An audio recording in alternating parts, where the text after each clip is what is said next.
Hey everyone, welcome back to Indicted TV. I am your host, Negra. Don't forget to like, share, and subscribe, and follow us on Instagram. Before we start, you already know I got to give a shout out to my sponsors. First, For His Glory, make sure you guys go follow him. Second, LA Kush. Make sure you guys use promo code 40 Negra at the LA Kush on Sunset only. And also, lastly, Royalty Honey. Keep it hard, guys.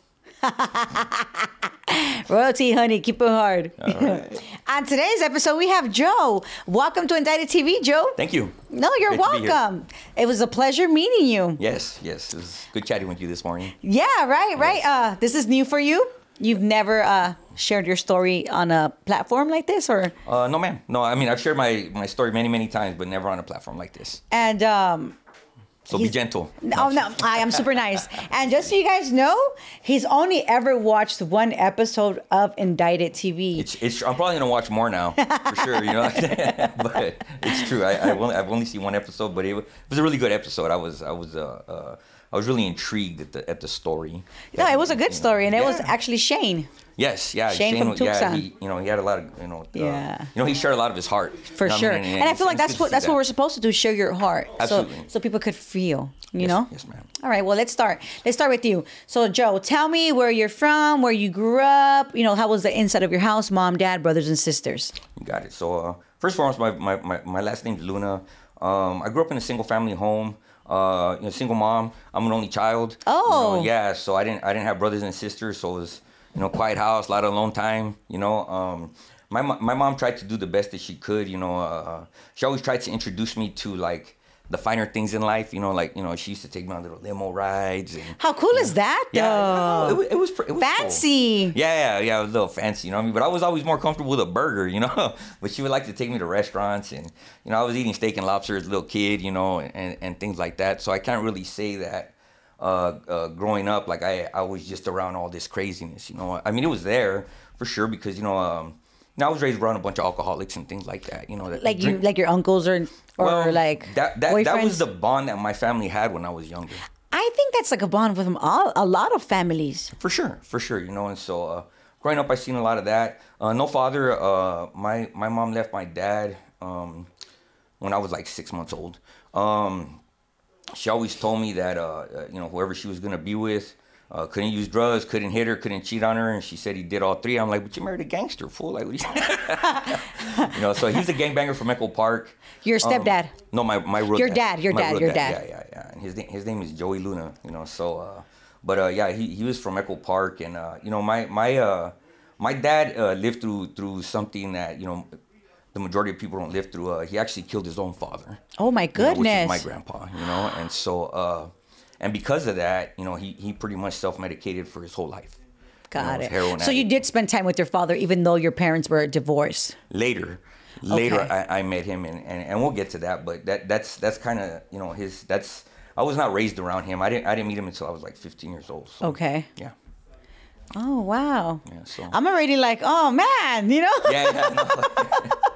Yeah, there's as we go through, I'm gonna try to keep on a timeline, but there's definitely tangents to go down. Yeah. Like Okay, so where did you go to? Like, you went to elementary, you went to junior high, you graduated from high school. No. So I grew up in Uptown Whittier. Okay. Those are my stomping grounds out there in Uptown. So I was out there, and I didn't have no brothers or sisters, so but I had a lot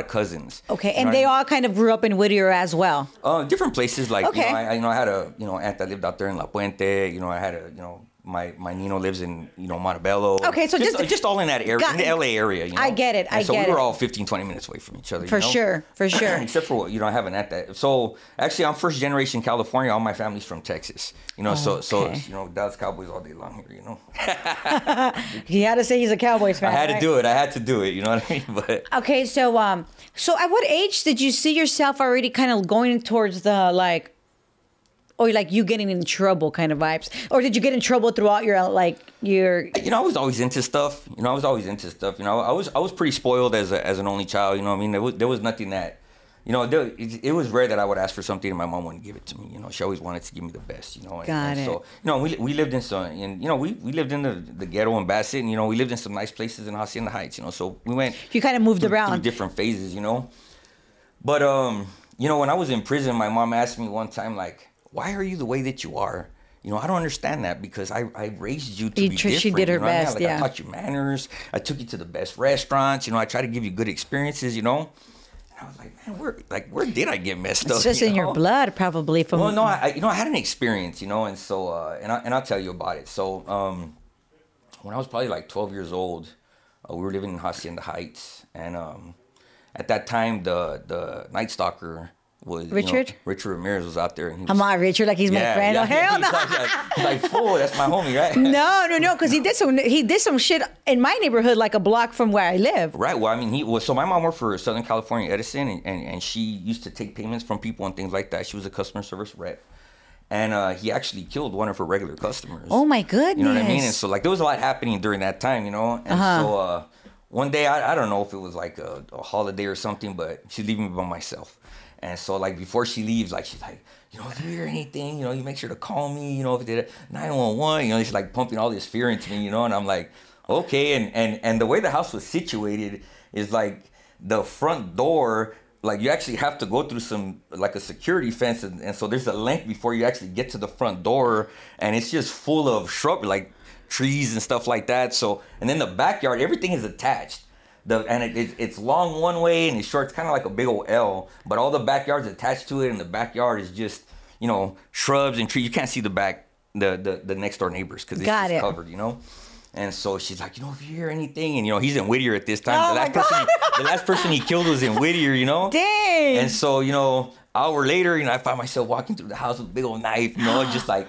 And you said you were like 12. I'm like 12, maybe I might have just barely been turning 13, but I was probably about 12 years old, I think. And the phone rings. No. You know what I mean? And back then, they're the OG phones, you know what I mean? Like, big you can ones. the back, yeah. And I'm like, it's like right there. And man, I felt this fear run through. I dropped the knife, you know what I mean? I'm like, shh. But that day, that fear that I felt, like, I didn't like that. You know, I didn't like that I felt that fear. You know what I mean? And from that moment, I think what happened in my head is I developed a different fear. And that was like the fear of people seeing me weak. I didn't want that, you know? And so I had an uncle. And so my uncle was from Los Nietos, and he was a gangbanger, and never seen that fool scared of nothing. And I said, I want to be like him. And you're like you say your uncle. My uncle, yeah. So I started emulating him, doing what he was doing. You know, at 13.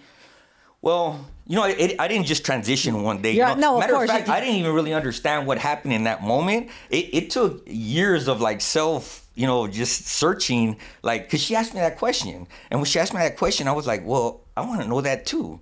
So and where did this happen, you know? And I took it all the way back years later to that moment, you know? And so that I think began to change my perception of like, I'm going to start, you know, anything that makes me scared, I'm going to hit it head on. Yeah. You know? And so then I started emulating towards that.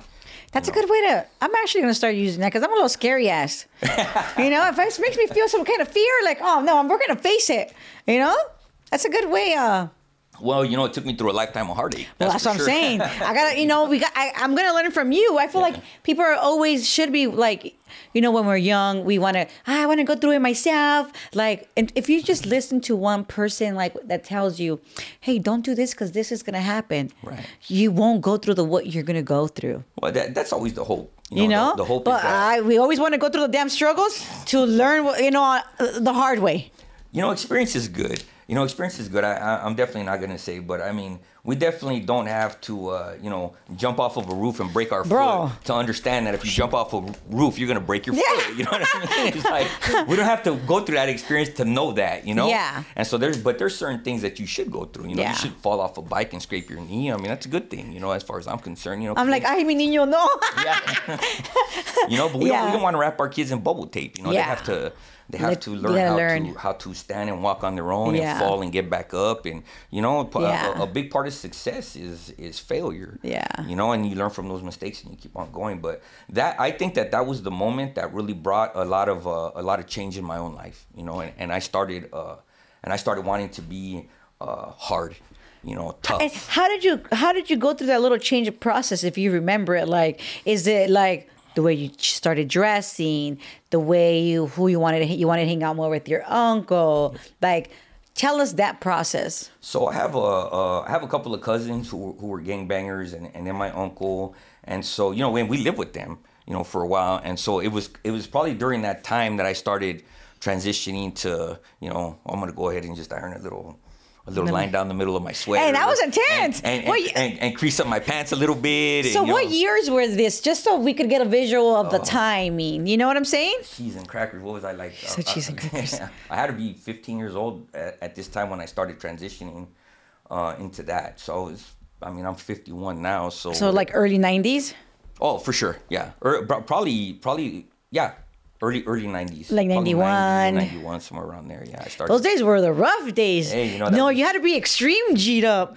Gangbanging was different back then. For sure. I mean? Like, you could not wear Cortezes unless you're a gangbanger. And like, I know, like, growing up in my neighborhood, like, people get jumped in, and on that day, we're going somewhere, we're going to go prove a point. Yeah. And so that a lot of that happened in my neighborhood. Got it. And that's what it was.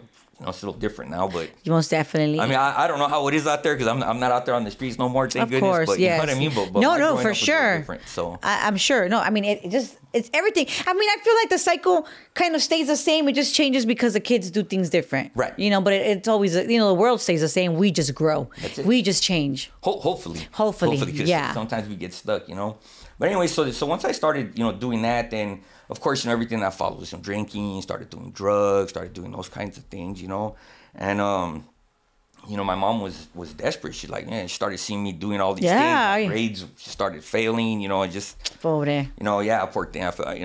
Just now, of course, now you think about it and stuff, but yeah, of course. But I mean, I think about her struggle. You know what I mean? And of course, you feel bad for those things, but it it just was what it was. And so when those things started happening, she began to try to do things to change the way that I was going. Like when she found out I was on drugs, she ended up putting me in this placement.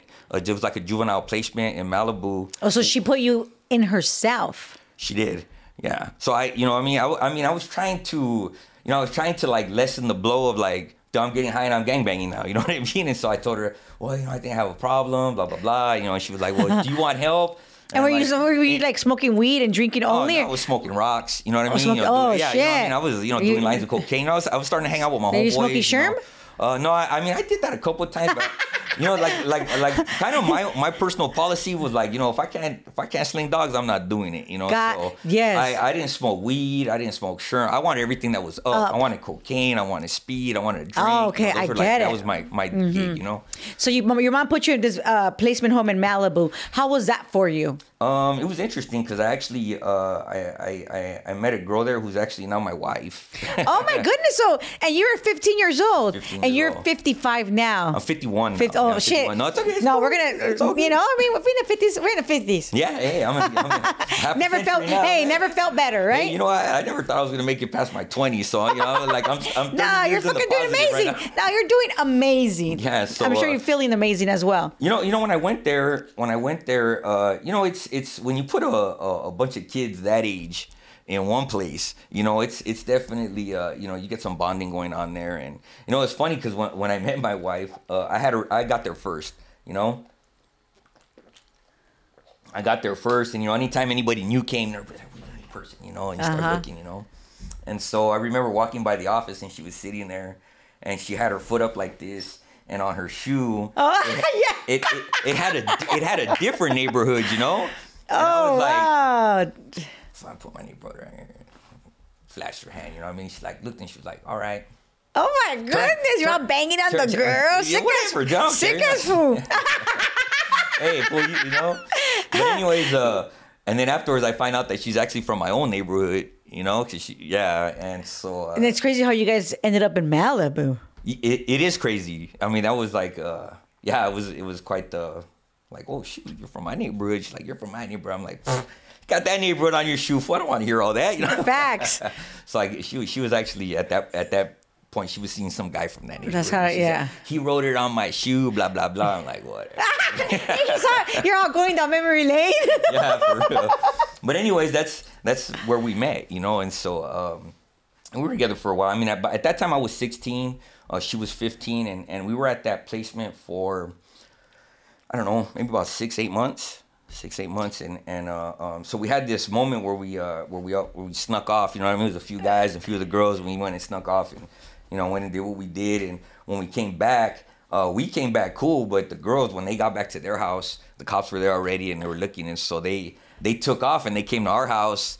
You know what I mean? And because you guys went to go get high or something? Nah, we went to go hook up, damn. Every little couple? Yeah. Oh, my goodness. I don't want to imagine what kind of party that was. Yeah, it was a good party, So, anyways, so the girls, when they came back, all the dudes were like, nah, I ain't doing it. I'm on probation. I'm like, let's go, fool. Come on, I ain't leave you by yourself like that. I don't roll like that. And so I took off with them, because I'm just not that way. Yeah. I'm not going to leave girls out there just by themselves, on the street. I'm cool with all that. So they got kicked out? Well, before they got kicked out, when they got there, the cops were there. So they just left. They saw the cops there. And so before they got to the house. They were already, okay, I get it. Yeah. Okay, so...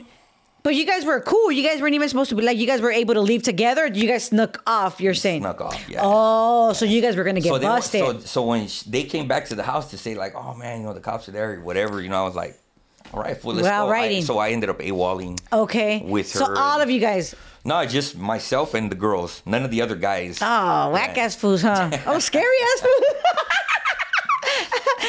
Like I said, I don't roll like that. I'm not gonna leave. So you left with the girls. I did. Okay. So what happened after that? You called your mom. Actually, I tried to call my dad. Because at that point I had already had contact with my dad because I was 16 years old at this point. So I tried to call him, and that fool. I've only ever called on my dad a few times in my life. And that was one of them. And he was like, he's always waiting for the dope man.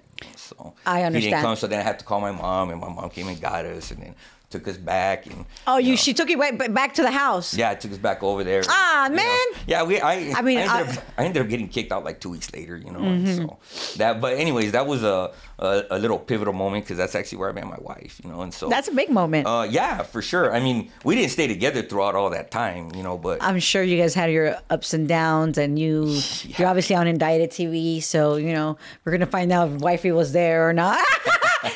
Well, I can tell you this. I mean, we're together for about a year, maybe a year and a half, and then she broke up with me. It was funny because I had went out and I got a tattoo of her name on me. Oh no! But at that time I'm like 16 years old, so I'm trying to hide it. So I just got it like right here on my thigh. You know what I mean?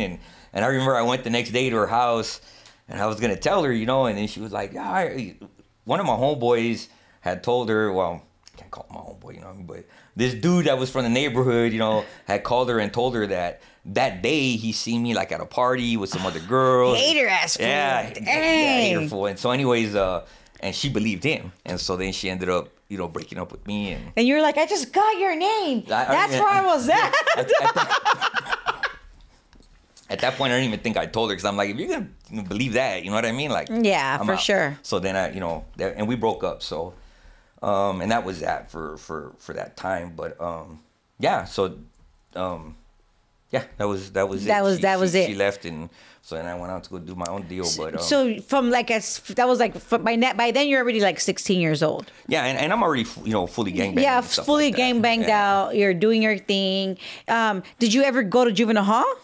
No, I didn't start getting busted. I was older, Oh, you survived it then. Well, I started getting busted, but I got busted one time for tagging on a bus, and that's actually where my dad comes in because, I've always been a personable guy. I talk to people, and so when I was in the police station, I was talking to the cop, like, hey man, can you find my dad? I don't know who he is, but I know he has my same name. His name is Joseph Luna, blah blah blah. And the cop was cool. I mean, he ended up giving me a burger, and we were eating popcorn. Because you carried yourself correctly and you have manners.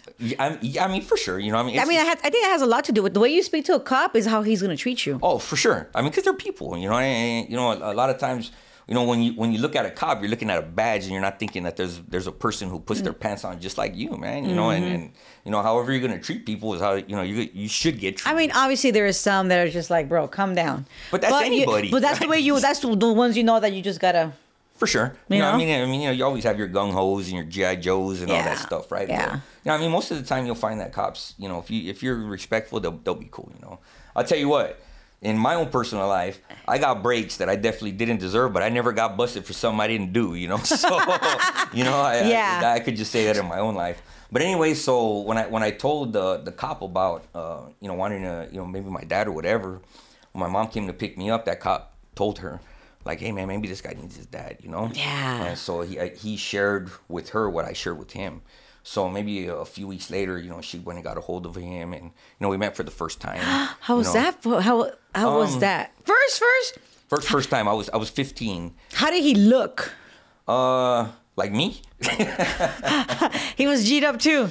Yeah, I mean, you know, my dad was from Echo Park since he was like 12 years old, you know, and you know, he's definitely a gangbanger, but he was a little different, you know. He didn't really, like, when I met him, you know, he was driving this little hoopty car, and he had like cut off shirt, you know, and he had this little weird dog that looked like, I don't know, looked like an oil stain on the floor, you know. I mean, this little black dog running around, and you know, he was cool. We met at a park, and you know, we might have had some, you know, some food, and just, you know, getting the feel. Yeah, you know, like, well, you know, hey, how's everything going in your life, you know, and all that kind of stuff. So then he went to pick me up one time, and I went to his house, and I was trying to dress nice, you know. I didn't want him to, because I didn't really know the temperature of the room just yet, you know. But when I seen what I seen, like, oh, you know, this, you know, they're out there drinking. This was doing bad. Yeah, I mean, you know, so the second time he picked me up, he takes me to a liquor store. He's like, just get whatever you want, you know what I mean? I was like, all right. So I decided to push it a little bit. When he grabbed a 12-pack of beer, pack of Camels, put them up there, and he paid for them, and we went to go drink, and so that was you guys' bond. That was my, yeah. Because that was more of him, and you were able to be yourself. Right, you know, and so that's what I was doing, you know. I mean, at that time I was already doing drugs and everything. But I remember by the third time I went to go see him, he asked me the question, you know, like, do you do drugs? You know, I'm like, of course not. You know, and I had rocks in my pocket. You know? Yeah, I'm a crackhead ass fool. Yeah, rocks in my pocket. He was like, you get high? And I was like, nah. I was like, no, of course not. And he was like, well, I want you to know I get high. You know what I mean? I do heroin, you know, and he was, I'd rather have you hear it from me than anybody else. And gave me the whole spiel. If you're going to get high, do it at the house. Don't be out on the street, you know? For sure. So then I broke down and told him, yeah, you know, I had a cracker? Yeah, I did. I told him, yeah, like, I do. I smoke rocks, and, you know, I do coke and blah, blah, blah. As a matter of fact, I have some right now. And this fool, he reaches underneath this thing and pulls out a straight shooter and says, here, load it up. Here already has the crack pipe. Oh, yeah. No, that is terrible. So that's my dad. So you always smoke crack straight. You never smoke Primos. Oh, whatever, you know, all purpose, you know. So. But you prefer smoke crack to be straight. Upright, yeah. Crack I mean, I straight. smoke Primos and stuff like that. But you know. But if I'm gonna be out on the street, I'm not gonna do any of that. If I'm gonna be at a house or whatever. Yeah, because that's intense, bro. I guess that was something I was always doing, so it was normal, you know. Because that's like, once you smoke crack straight, you become a different person. You do, for sure. Yeah, because you're always, you know, you're chasing the dragon, you know. Like, that's all you're caring for, kind of vibes, you know? Sure. Okay, so you meet your father. This is already your third, fourth time hanging out with your dad. He tells you that that he does heroin, and he tells you, like, hey, do you use drugs? And you said no, but then you're like, okay, you know what? I smoke crack. You brought it out, and he gave you a straight shooter, which is a little crack pipe. The crack pipe, right. You know, the glass. That he already had in his car, you know. Was it the rose petal thing? Remember how he said? You know how they had it in the rose petal kind of thing? Shooter, just a little straight. But it was just he just reached underneath, grabbed it like it was. That's normal in his life too. Which was it was. Yeah. It was. And then, you know, we smoked rocks together, and you know, I would go to his house here and there, and you know, I never went to my dad's house and came back sober ever. How did you feel? Like, I mean, at the moment, like, how did you feel? Like, damn, I could smoke this with my dad. I remember there's this one time, you know, we had been smoking and, you know, drinking, and I ended up getting sick, you know, and you know, I threw up in the front yard or whatever, and I woke up the next day, and you know, he was there with one of his homeboys, and you know, they had a bunch of rock on the table, you know, and I got up, and I was just like, oh, I was feeling bad, you know. I was gonna go to the bathroom, and he's like, hey man, you know, if you want to take a seat at the table, I'm like, nah, I'm cool, you know. And that was like his proud moment, like, oh, that's my boy, you know, he's turning it down, you know, good for you, you know. And I'm like, all right, you know, I mean, I guess if that's your proud moment, I mean, 2 hours later, I was at the table, you know, but you were able to say, I know what he means. Like, I know, I mean, not that I could relate because I don't, you know, do my kids or anything like that, but I know what he meant. Like, I could feel what he meant. Like, okay, he could say no. Right. Yeah. You know, so he's not there yet. Right. Yeah. Yeah. I mean, I was, but it's just in that moment I was hungover. You know, I mean, I was nauseated. Because you know, a smoker can't say no, no matter what. No way. I mean, it was just at that moment I said no. Like I said, a couple hours later I recovered and I had got a couple beers in me. I was like, let's roll. Got it. Yeah. So yeah, my dad's, you know, his whole thing, and he just wanted me to be from his neighborhood. He wanted me to be from Echo Park. You know. Oh shit! But you're already from somewhere else. Yeah, I'm from Whittier, man. You know what I mean? Like, you know, and so. That was probably like his biggest goal for me was he wanted me to be from his neighborhood, you know. Wow, so crazy how that's my relationship with my dad, you know. Yeah, so. that's intense. Yeah, I mean, but it's like your story. You know, my dad was damaged. You know, my dad was damaged. He killed his own father. You know, you know, and so the story with that, you know, keep it quick. But I mean, he came home one day and my grandpa was beating down my grandma, you know, because he found out she was cheating on him. My dad knew there was a shotgun under the bed, went and grabbed it, told him, stop. Kind of said, what are you going to do with that? Pulled it. Yeah. And there you go, you know. And at that time, you know, there's no, you know, people didn't understand what PTSD was or, you know, they didn't put him through counseling. They just locked that fool up, sent him away, and he did time in prison and things like that. So. I mean, he can't. What can we do, right? It's how he is, and that's how it was, and that was his life, and that was his path. And, you know, we all have our own paths. Right. And, just what it is. We can't do anything about it. But so, you know, he was a damaged man, you know, and like I said, you know, he self-medicated for the rest of his life until he passed away. But like, you know, he used to have this photo album he called the Book of Death because everybody that he was in it with was gone, you know, and you know, he always used to really talk really good about my grandpa because I don't think he knew that I knew, but I did because my mom. Your mom told you, yeah. So. Did he ever tell you? No, honestly, I don't remember. Okay. I don't remember. I mean, we might have had the conversation, but I mean, a lot of that's blurred, you know. Of course, it's been so long, and you know. Not only that, but you know, I was high every time I was around him, and you know, and so it was that kind. That was the only relationship that we really had, you know. And like I said, I called on him a couple of times in my life, but he never came, you know. So that's it with Pop. And like now that you think back and you're like, okay, well, you know, I can't even be mad at him when I called on him because he wasn't ever really himself. Right. He probably didn't even know who he really was because I mean, for sure. Because he was on drugs, you know, like we really, like because us on drugs, we're not really us. Right. You know, we're like this other person, and we don't. And you're always, you know, you need to feed that. You know, you need to feed that. And since you're not even yourself, you know, how are you going to be there for somebody else and you could barely even be for you function on your own? Yeah, you know, of course. So, you know, I don't hold no grudges against him. Which is amazing. I've forgiven my dad a long time ago. Nice. So well, I'm free. Yeah. Yes, sure. I love that. So yes, ma'am. So anyway, so as you know, getting back to my mom, and you know, I'm sure she regretted a lot of that later, you know, but it wasn't her fault, you know. That like my mom. I've always told her, like, Mom, I don't hold any of those things against you because, you know, you were a single mom doing the best that you could. You know, she was fancy with you. And I'm a knucklehead, you know, like. It's who you were. It's who I was, right? And so, you know, and there was I remember there was this one time, because this is going to come up later, but there was this one time I was, you know, I was partying with one of my uncles and one of my cousins and his homeboy, and we were cranking out all these Black Beauties. You know what Black Beauties are, yes? No. So they're like an upper, kind of like a speed kind of deal, you know, but they're in pill form.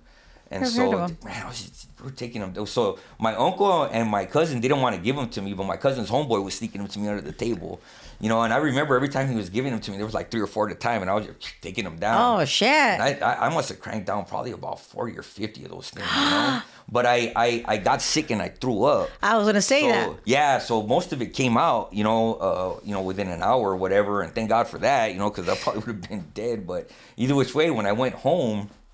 And my mom looked at me and she's like, what is wrong with you? You know what I mean? She's like, you know what? I'm going to take you to church. And I'm all like, whatever. I don't even care, man, you know?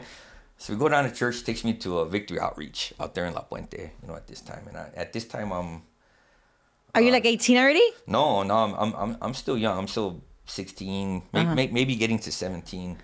And when she takes me there, it's in the middle of the day. And so I see her go to this guy. And the guy that she's going to, you know, you can see a little veterano, he's tatted up, you know, walking with the Bible, big old rosha, you know. And, you know, and when I'm there, you know, there's a dude that I know from Bassett right there. So, you know, we're kind of chopping it up. It's like, what are you doing here for? I'm like, oh, man, I got all messed up. My mom brought me over here to get some prayer. You know the deal. You know? He's like, all right, fool. Because I guess he was doing community service there, you know.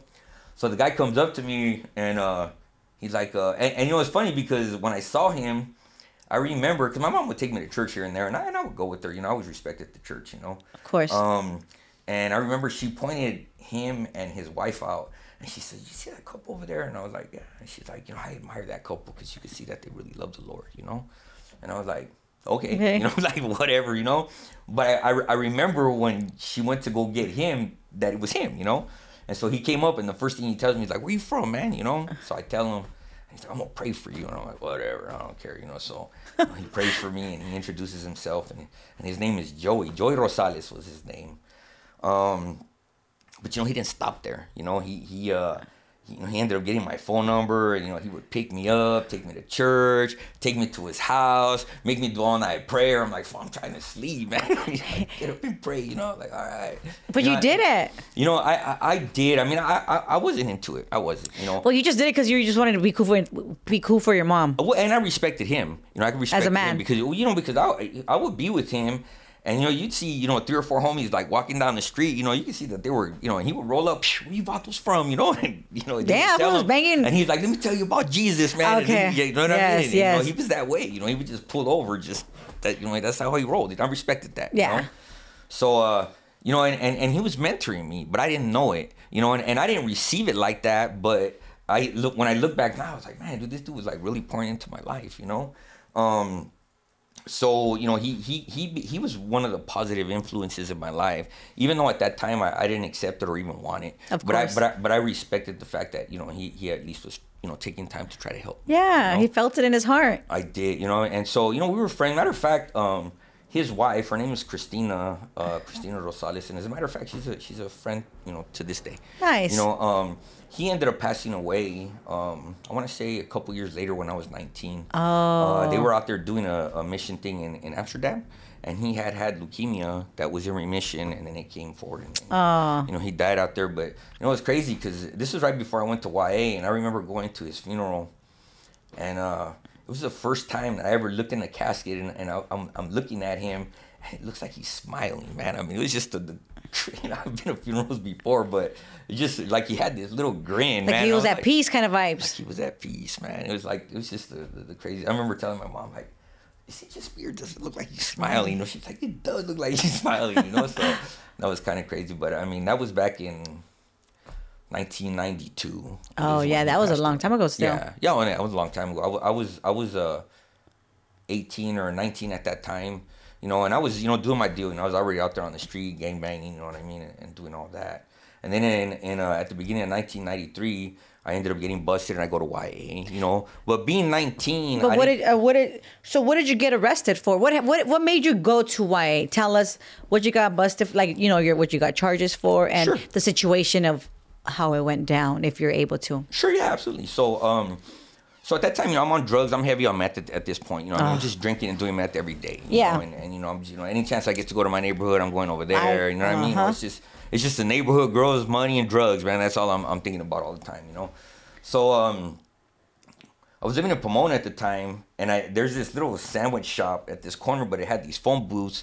And so back at that time, it was like, you know, it was party lines, and you know what I mean? And so, you know, it was all that stuff, you know? And so I would be at those phone booths, and I'd be getting phone calls right there. And so one day I was there, and this dude pulls up, and I always had a 12-gauge shotgun with me just in the bushes right there, you know? Plus, you know, I had my knife or whatever. And he pulled up like in this really nice Audi. And I was like, I think I want that Audi, you know? And so he got in his car, and, you know, I just walked up to him with the knife, you know, and I told him, "Hey, man," I was like, "one way or another, I'm taking this car," you know? And so he's like, "Hey, man, I don't want no problems," you know? And so he got out, I jumped in, you know, and got on the freeway, and I was going to go sell the car, you know, because I knew people who were doing that kind of stuff, you know?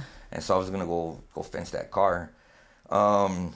And I got on the freeway. I got off the freeway because I was gonna go back to the house, but I wanted to go around the back end. And just as I got off the freeway and I got back on the street, this cop was coming out of this house that he was at a domestic violence call for, and just got right behind me. And he got the plates. He got the call in the moment that he got behind me. Oh my goodness! and so boom, lights went on, and I took off. So you went on a high-speed chase? Oh, yeah, for sure. Yeah, How long did you go on the high-speed chase for? It didn't last that long. Yeah, quick stuff. Maybe about 4 or 5 minutes, because I pulled into this store, and when I pulled into the store, I jumped off and I was trying to, because I had already lost them. I lost them, and when I went into the store, I think it was the Vons, and I pulled in there and I went to run behind it, and the cops were going into the thing, and they saw me when I ran behind it. So I was going up this hill, and they let the canine out. Canine got me. Wait, did he bite you? Oh yeah, he got me. How many times? Just once? He got me though. He got me. I was running up the hill, and he hit me. Boom, and I went down, and he was pulling me. And so I kicked him. Pop.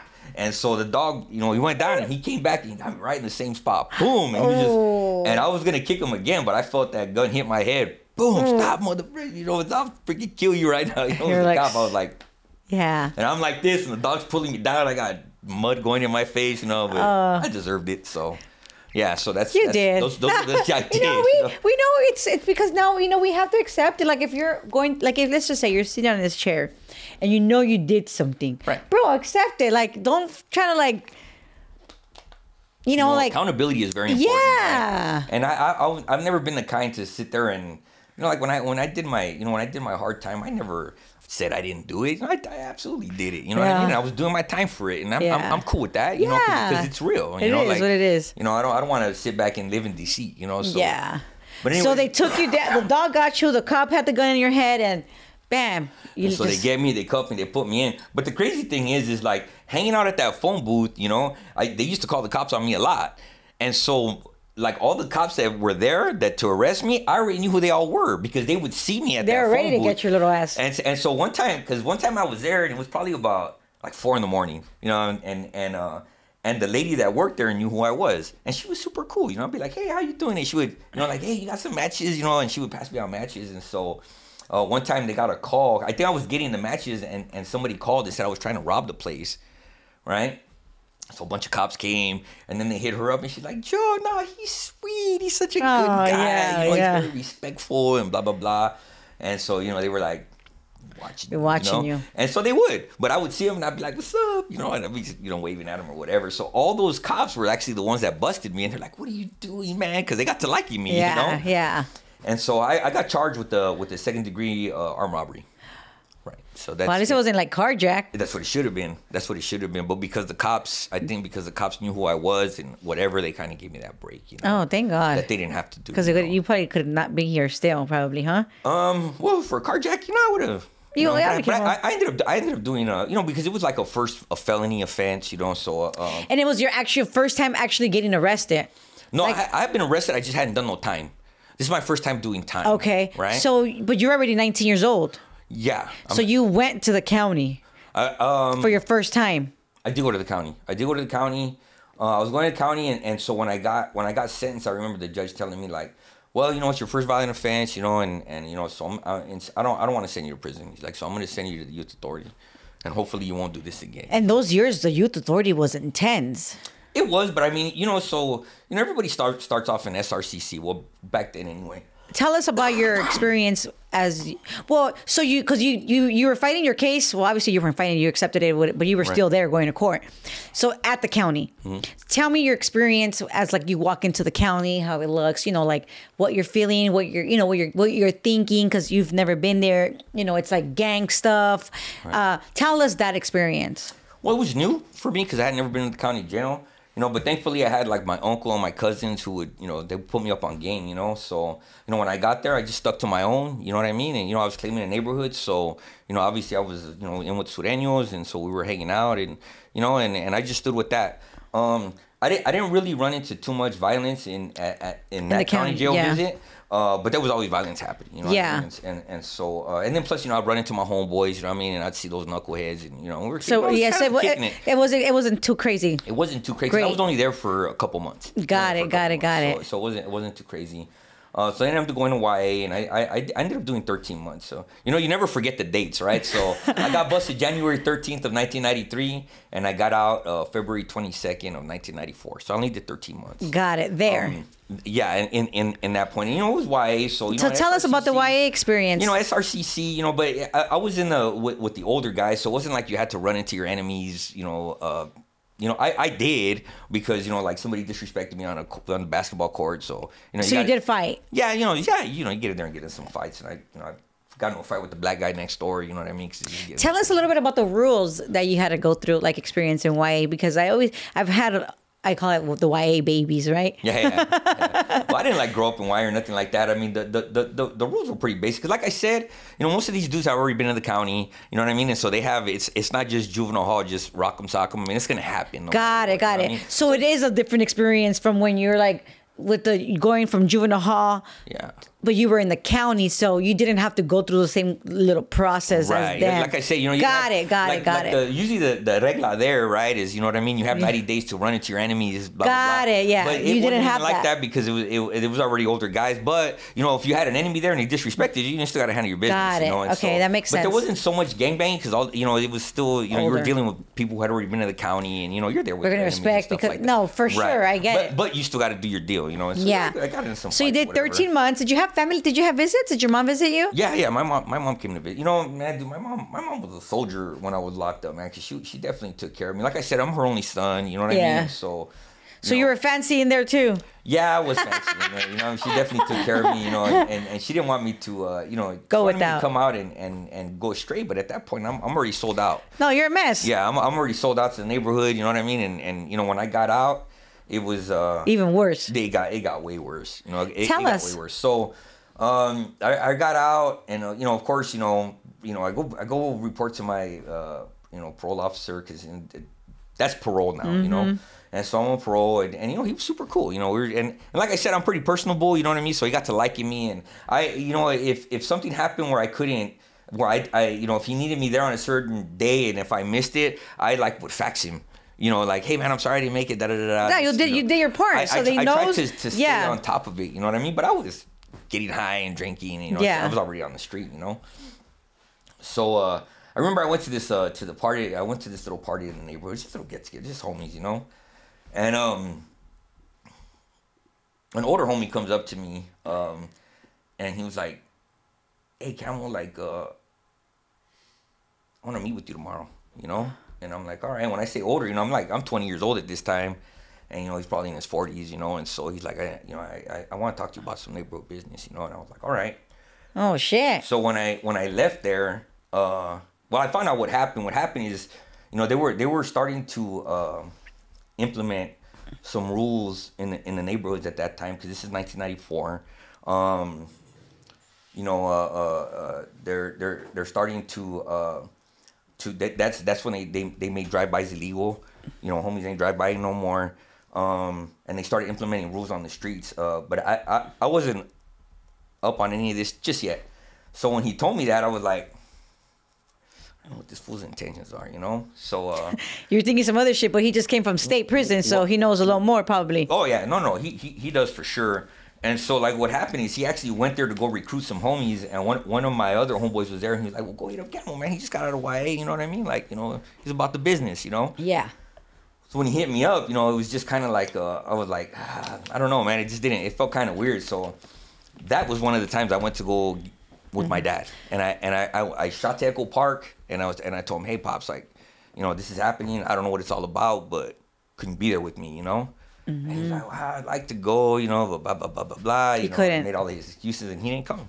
And so I went back and I had the meeting. And so basically at that time, in the neighborhoods, they were trying to really organize things they were outlawing, I want to say it was PCP smoking and I think crack. They were outlawing that from being sold in certain neighborhoods. Yeah. And then they wanted to also implement. You can only go to State Street or some shit. Well, State Street, that's different. I'm in Whittier, you know what I mean? So it's a whole different, But you know what I'm saying? I remember there was a period of time right there that you could only get it from there, the Sherman, all that. Yeah. And I didn't really mess with that stuff, so I didn't really care. But the thing is it was becoming a regla in the neighborhoods, and they were also trying to implement who was selling what drugs that were going to get taxed and stuff like that. And so it's kind of hey man, if you're going to sell drugs in the neighborhood, You know, like you gotta sell our drugs. You'll always have the best drugs. You can get a little taxed on it, but nobody's gonna mess with you. And some people were with it, and some people weren't. Yeah. You know, if you weren't, then you got to get shut down. For sure. And so I was kind of on that crew. You know, and so that when I went to go meet him, he ran me down all that stuff, and he said, I want you to be with me, man. You down? And I was like, let's roll, man. You know, and so at that time, that's when I started getting into politics, and really starting to understand, like, okay, this is this side of the gang world, Yeah. And so then I started getting into that. Okay. And I didn't last too long. By May, I ended up getting locked up again. So this is a completely different case, or you got violated, or no, both? It's completely different case. Yeah. Okay. I ended up picking up another case out there. There was just a lot of things happening in the streets at that time, man. It's because it wasn't just about gang banging in other neighborhoods. This is politics within the neighborhood. Yeah. You know what I mean? And so getting into those kinds of things, even with your own homies, like, hey, this is happening and this is coming down from here and things like that. I started getting involved in that. Like, for example, there was a time when they had asked us to go protest at Pomona Courthouse. For somebody that was going to court over there, and my neighborhood was mandatory to be there, so I was like, all right, shot to my neighborhood, picked up good 10, 12 homeboys, and we came back to my house. Cause I lived in Pomona at the time, and the courthouse was 10 minutes from my house. So everybody came to my house, we jumped in the car, shot out there. I'm on parole, so I didn't have a bandana on my face, but we're out there protesting for him, and oh, wow. Yeah, and we did that, so that was the kind of stuff I was getting into, just starting to get into that. That's intense. Just to me, it was just what I was doing. So no, but I mean, like, I didn't like you. You're like all G'd up. You're wearing your bandana. You're in front of the court. Yeah. Like, you're on probation or parole. Yeah. Like, that's like you gonna go to jail. And all the homies are in the same situation, probably. Yeah. But you gotta do what you gotta do, or else you're gonna not be okay. Right. And it was just what I was doing. So no, it wasn't I understand. You get what I'm saying? Like, it wasn't. I'm just explaining it so like the people that are watching For could understand what, like, it's really not. You're just not like you're protesting, but you also have so much going on. Right. But you gotta do what you gotta do, or else. And then plus all that other politics going on that, we're doing things in my neighborhood, and and then we're asked to be over here and over there, and I'm going. You're doing what you're asked, because that's your responsibility as the person you are. You put your hand up to, you said you agreed and you said yes, so that's your responsibility. And that's what I'm gonna do. Yeah. And so you catch a new case. Yeah, so I didn't pick up a new case. I mean, actually, it's the same kind of case. It's stupid, really, because it's usually how it works. Tell us. Well, at this point, you know what I mean. I'm living in Azusa now. I moved out, because my mom was like, you can't be living like that and be here, and I was like, all right, so I left, and this all happens. Because remember, I got out February 22nd. By May 15th, I was back in. Yeah. So I was only out for 80 some odd days, but in those 80 some odd days, I don't even think I slept in all that time. You know what I mean? I slept one day. Yeah, I might have slept a day or two, man. But it was just so just fast. going over here and doing this, and and just doing a lot of things, and so it did come quick. But I mean, within 4 weeks of being at my mom's house, my mom was like, you can't, It was too much for her. Yeah, she's like, you can't. I remember she sent one of my cousins to my house, and when I got there, I'm there with the crime, and the day before we had just shut down a drug connection, so when I'm walking up with like a sheet full of stuff, guns and drugs, and just like, and I have it over my shoulder, and I'm walking up, my cousin, I'm like, what are you doing here, man? And he's like, hey, primo, you know what I mean? And like, your jefita called me up, and you know what I mean? And like, she told me just to try to talk some sense to you. I was like, all right, well, come inside, man, hurry up.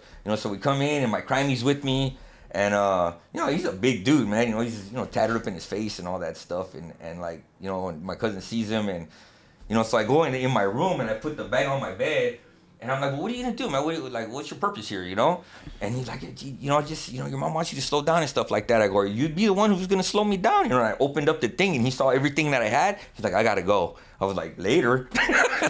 Yeah, it's peace. He's seen all those guns. I had so many guns, and just there was a lot of stuff in there. I think there might have been a grenade in there, and he was just like, I'm out. He's like, I gotta go. I ain't gonna be around this. I'm like, later. Nobody invited you anyway. Yeah, you know yeah. I mean? And so he was just doing his thing for your mom. For sure. You know what I mean? And then plus, he's my family. He loved me, and he's trying to do the best. But I'm already a mess. Yeah, I'm riding, man. Yeah, I understand. And that's what I'm doing. And so, anyways, so I moved out, and I'm living in Azusa. and you know, we got a little house right there, but I mean, it's just full of drugs and Yeah, guns. It's the house. It's the house. It's the house, right? And so I even had it to like I tried to be respectful. In those 80 days only, though. I was out for 82 days, and yeah, so within those 82 days. But I mean, like I had so many homies come into my house and things like that. You know, things would happen. That neighborhood actually came to my house and said, "Like, hey, Holmes, you can't be having your homies out here, blah blah blah." You know, and I'm like, "Well, this is my house." You know what I mean? This is where I'm gonna be. You know what I mean? We're not trying to violate your neighborhood. Nobody's gonna write. Nobody's gonna disrespect. But this is where I am, and so this is where they're gonna be. Yeah. Know? And so like we'll respect that, but they can't. You know what I mean? I'm like just be respectful. Don't write on the fucking walls. Right? Yeah. Don't do any of that. Yeah. You know what I mean, I'm like, nah. Well, that's not gonna happen anyway, because you know, even though I'm out there doing what I'm doing, I'm still trying to keep a low pro. Cause I'm not trying to get busted. You know? Yeah. But I know I'm gonna get busted because I'm already on the way. So, anyways, on the day that I get busted, I remember I was at my house. And I get a call, and you know, they said, you know, some neighborhood came by, and you know, they shot up the neighborhood, you know. So I was like, all right, I'll be there. So, you know, I got a bunch of guns, and you know, went over there and just hanging out for a while, and waiting to see if they would come back, you know, and which they did not. So when we were leaving, you know, we left, and you know, we had some girls with us, and I had money in my pocket, I had all kinds of beer. Absolutely no reason for me to do what I did. You know, I mean, it's just on my way home. You know, it's probably like 3:00 in the morning, and my crime was like, "Hey, fool, let's rob one of these dudes over here." You know what I mean? And I'm like, "Okay, let's go." You know, and that's what I went to go do. I went to go. You know, I ended up carjacking this guy. Oh man. And I ended up driving because I knew how to drive stick, and my crime didn't know how to drive stick. So you know, I pulled this dude out of his car. You know, we take it. And we're on Whittier Boulevard, and so we're getting close to the 60 freeway, and so it just so happens that where we robbed this dude at, I get on Whittier Boulevard. The girls that we were with got behind us, and this dude ends up running to a gas station, calls the cops from a phone booth at that gas station, and says, "I'm getting on the freeway. There's a cop at the on-ramp." Always like that. Just like that. And he he got the call and was right up on the front. I mean, I didn't have that car for 6-7 minutes, and they already had me lit up. So then, you know, I took him through a chase, and that was a fun chase. So we went all the way to El Monte. I had my crimey with me, and he's like, "No, go over here." And, you know, by the time we got there, now I got 2 helicopters on me. I mean, I got so many cops behind me and things like that, you know, and so I want to say, you know, we had Norwalk PD, Whittier PD, Temple PD, El Monte PD chasing me, 2 helicopters, you know, it was a whole thing. So, which I actually almost got away. Because he took me down this little alley, and he's like, "Hey, fool, it's going to end right here. Let's just jump out and run." And I was like, all right. So, as the car's going, you know, like, you know, we jump out, and I hit a wall. You know, I jumped over the wall, went around. There's a helicopter over me, but like it was just this big old huge tree. So I was just able to get under that tree, and the cop that was chasing me, he jumped over and he ended up breaking his leg on the way down. The cop did, right? Luckily I didn't get charged for that. I should have got charged for that, but I didn't. And so when I look back and this cop's down, I ran over and I seen like all these homies, you know, probably from, you know, they were from El Monte, so I was running to them, and these fools are like, "Hey, what's happening here?" They break, you know. But, for sure, like this was what you're bringing this heat to shit. But I'm trying to mix in with them, you know, which I was able to do, and I ended up jumping the wall. And as I'm jumping the wall, I could see my own crime scene over here. So it's kind of weird. Mess. And I end up in this in a little laundry room, and I was able to get back there, you know, and I was able to, you know, get down, and I was trying to be quiet, and of course they all ran in there, and then they all went out. And they all took off, and everybody, you know, they were gone. So I was in there, and I was waiting. But while that was happening, I was just like, let me just empty my pockets, you know. So I emptied my pocket. Back then, there was pagers, and I had like 2 pagers and doing all that. And like all of a sudden, I noticed that like on my leg right here, because I was back there like this, there was a little light, and I moved it, and there was a cop that had stood back, and she was like going through each crack, and she saw my leg, and when I did that, she was like, "Freeze!" You know, they all came back in. Yeah, so I got caught up that day, you know. So I ended up getting busted for, you know, carjacking, armed robbery, ex-felon with a gun, invading the police, all kinds of things. Yeah, you know, so I did, you know, and you're on parole. And I was on parole. Yeah, and I was on parole. So yeah, and they took you and you went back to the county. Went back to the county, right? And so, but now I have a crimey, You know, and so, you know, we go in there and, you know, and at this time, and this is 1994, and in 1994, you know, there was a lot of things happening with, you know, green lights and, you know, a lot of happening in the county, you know. And so, you know, when I was in there, I was, you know, still doing you. If somebody didn't need to be where I was, then they got to go, you know. And so, you know, and that's what we were doing, you know. And so I, you know, I was with my crimey a lot at that time. And I even ended up being busted with the homie the older homie that had took me under his wing, and we were doing all that stuff. He ended up in there later, you know, and so we were just kind of all together, you know. We were doing our deal, you know? And so even though I think at that point, even though I was into, I wasn't really chasing stuff. It was just like you were just doing because it was just your calling for the moment. Like right. you didn't want to say no, right? Because well, I mean, it's just. You didn't know. If somebody was there that didn't need to be there, you know what I mean? I just felt like, well, you can't be here, you know what I mean? So you got to go. And so, but I wasn't like in like that. We were just kind of just doing our deal. But, you know, reputation. Just following the rules, basically. Right. I mean, yeah. I mean, probably doing a little bit more than that, you know? But, you know, we were doing all that. And so, but there came a point where, like, you know, you start building a reputation for yourself, you know? And so there came a point when I was in the county jail where they started seeking me out. So how long were you fighting this case for? Because you were in the county jail for how long? What was I there for? Well, I got busted I got busted May 15th of 1994, and I didn't catch the chain until February of 1995. So you were like a whole year there. Yeah, probably about 7-8 months. But something happened. So when I'm doing all this stuff, you know, I have the guys that are, because back then, you know, you had the gang modules in LA County, you know, and so, you know, you would see the homies from the gang module, you know, and I'm always trying to give them like candy bars and, you know, maybe I pick up a knife or whatever and, you know, try to send it with them or, you know, try to do that kind of stuff, you know.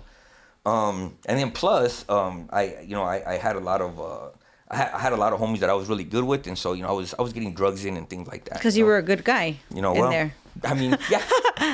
You were a good guy in the way you were living. You were good at it. With the homies, yeah. Yeah, that's what I'm saying. You know, yeah. You know, and I was putting in my work, you know, and doing my deal. And so the homies from the gang module were starting to know who I was, you know, and then plus, you know, when you're, you know, I mean, always the way the court works is like, you know, you go to court. You go back to the county jail, you go to, you know, you go to the 9,000 floor, then you go down to the 3,000 floor, and then you hang out there for a minute, and then they shoot to Wayside. And so you're going to hang out on Wayside until your next court date. Yeah. Then they're going to take you, and then they take you to court, and so you're just always in circles. And so you know, seen everything, when you leave from Wayside, you know, and most of the time I was in East Max, but I made it to Medium North a couple of times, you know, and so, you know, got to know a few riots, and, you know, just. How was a first riot experience for you? My first day. Oh, shit. My very first day, I remember, like, you know, we process, because like there you start at the bottom and you process up, you know, and so, you know, you get to the bottom and they show you a video and then you take a shower and they give you your blues and, you know, and they're processing you up as you're going up, you know, getting to the 9,000 floor. So it's like a whole day process. So I don't even think I had slept in a couple of days because I was spun out when I got there, you know. So we finally get to the 9,000 floor. And I met the homies that were there, you know, and I remember I laid down on my bunk and I was just tired, man. I was like, man, finally get some sleep, you know what I mean? So I got my tennis shoes and I used that like a pillow. And I must have been laying down for, could have been 10 minutes. And I heard this little paisa was like, Raza, ponte tus zapatos, you know, and I looked up like, and when I looked, I seen the homie, you know, and the black dude arguing, and I was like, oh, put on my shoes and boop, it's just like it's like an earthquake, you know, you hear boom and it's just going, you know. So that was my first day in the county jail. Still didn't even get to sleep. I slept later. Hey, I slept for days. Yeah, it was definitely, but you know, the thing is like I was already, you know, it's because of what I was doing on the street when I came into the county. It was easy. It's just what we were doing, you know what I mean? And so I already knew that was going to happen eventually. It just happened to happen on my first day. Yeah. You know what I mean? And so, you know, we did what we did, and you know, and then they separate everybody, and finally got to a place where I could get some sleep, man. And how long did you get sentenced to? I ended up getting 16 years. 16 years. But because it was my second strike and it was violent felony, you know, I got that at 80%. You know? So you got, because you got the first strike. when I went to YA. So now you're a two-striker. I'm a two-striker, you know, and so So you're still a two-striker kind of vibes. I am. Yeah, Okay. I'm still two-striker, you know. So It's crazy. Yeah.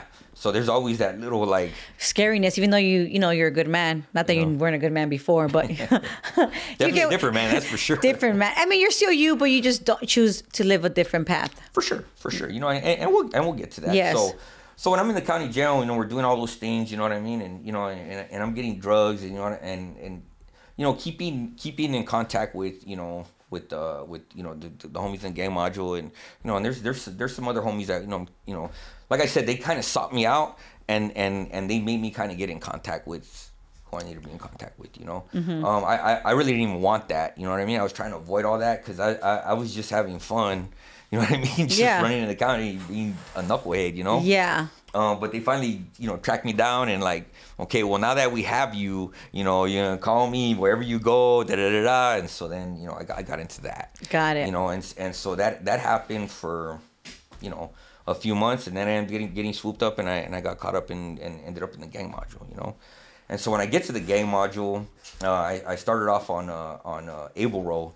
Able Row was always called Piranha Row at that time, you know, because it's all youngsters, you know. So when I went there, it was like I felt like a celebrity when I got there, man, because I knew everybody that was on there. It was like, oh, Full Camel's here, you know. Hey, what's up, dog? You know. Yeah. Like, what's up, homie? You know, and you know, you're getting there, and you're doing all that, and you know, pride wells up. You know what I mean? But you felt good. Well, I definitely felt, you know, respected, and you know, and at that point, like right before I went to the gang module, everywhere that I went, because I was in contact, I you know what I mean? Like, it's pretty much everything was in my hands, you know? So, and when you're 21 years old, you know what I mean? And you have all that, man, a lot of pride wells up inside of you. You know? Oh, for sure.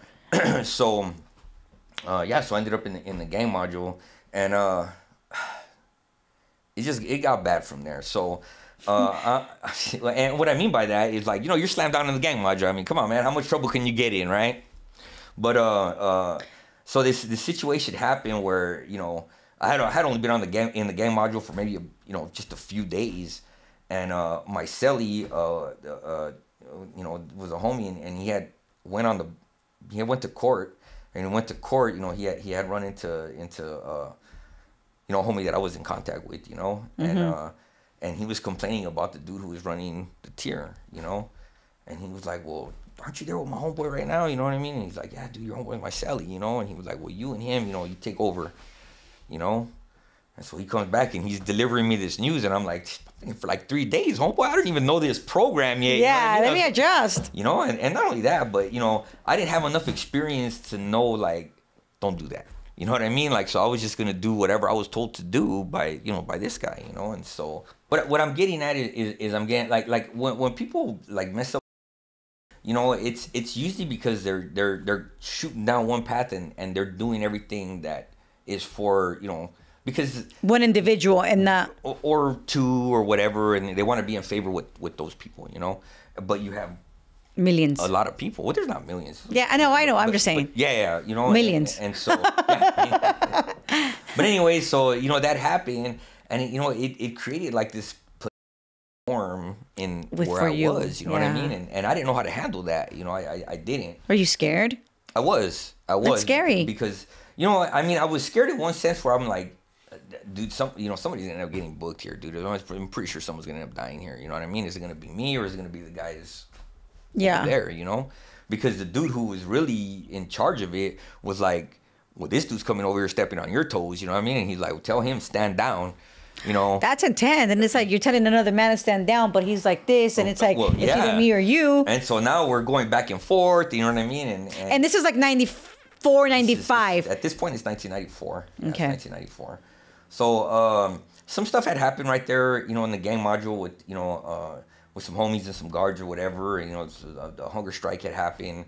And so when that happened, so you were there for the hunger strike. I was there for some hunger strike. Okay. Right? But you know, at that time, I had a lot going on. Meaning, like, so like on Able Row, you have Charlie Row above you, and Charlie Row above us had whites and Asians.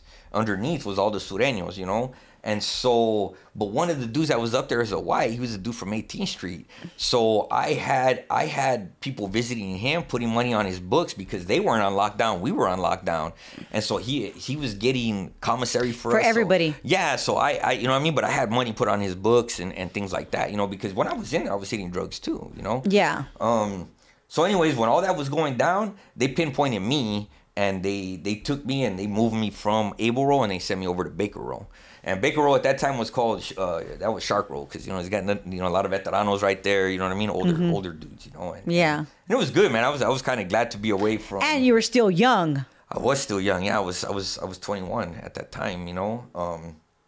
And so, you know, when I was there, you know, I was there for a while. You know, I had a good relationship with my cellies and stuff like that. But, you know, when I was hitting drugs and, you know, when I was getting drugs like that, this situation happened where I'm all stressed. Yeah. And this is like many million moons ago, you know? It was, you know what I mean? And all the players in the story, you know what I mean? The majority of them aren't even around anymore, you know what I mean? But I still don't want to put nobody out there. No, you don't need to. Of course not. I wouldn't even There was this situation where I hit some drugs, and usually what I was doing is there was two guys that were running the tier, and so like whenever I would get dope, you know, I'd break them off some. You know, here, fool, here's for you and here's for you, you know what I mean? And then I would make my money, you know, I'd get high and make my money, you know? And then I would set, of course, you know, some for who. So there was one day where to protect your butt. Literally, your butt. Yeah. I mean, it's just a program in there. Yeah, you know? of course. It is what it is, you know. So that day I had hit, my neighbors, the ones next door to me and the one next door to them, they were up at yard. So when I got my stuff, I couldn't just send it down the tier, you know, because all the cells are next to each other. So normally we're just passing stuff back and forth all the time. So I couldn't send it to the one, so I send both portions for this guy and for this guy to this guy. I told him, here, man, this is for you and homie over here, you know, and I'm busy. So, you know, I'm doing whatever we're doing. And then the trustee comes out, you know, he's a homie, and he's like, hey, fool, you know, so-and-so wants to know if you could get his. And I was like, oh, yeah, send it over here, you know. And he's like, all right. So he goes over there to go get it from this guy. This dude was like, well, I ain't got nothing for him. You know, so when he comes back to me, he's like, hey, he says he doesn't have it. I says, hey, man, look, I sent both of them over there. Could ask any of my cellies right here. You know what I mean? So they got to work that out between themselves. Got it. You know? But then the dude comes back and he says, hey, man, he said to break his off. And so I'm like, what? Let me break yours off. So, hey, homeboy, let me tell you something, man. I do what I do out of courtesy. I don't got to give you nothing. And from here on out, you ain't getting nothing no more. Facts. You know what I mean? So you fucked there up. you go. Yeah, you ain't come at me like that, you know?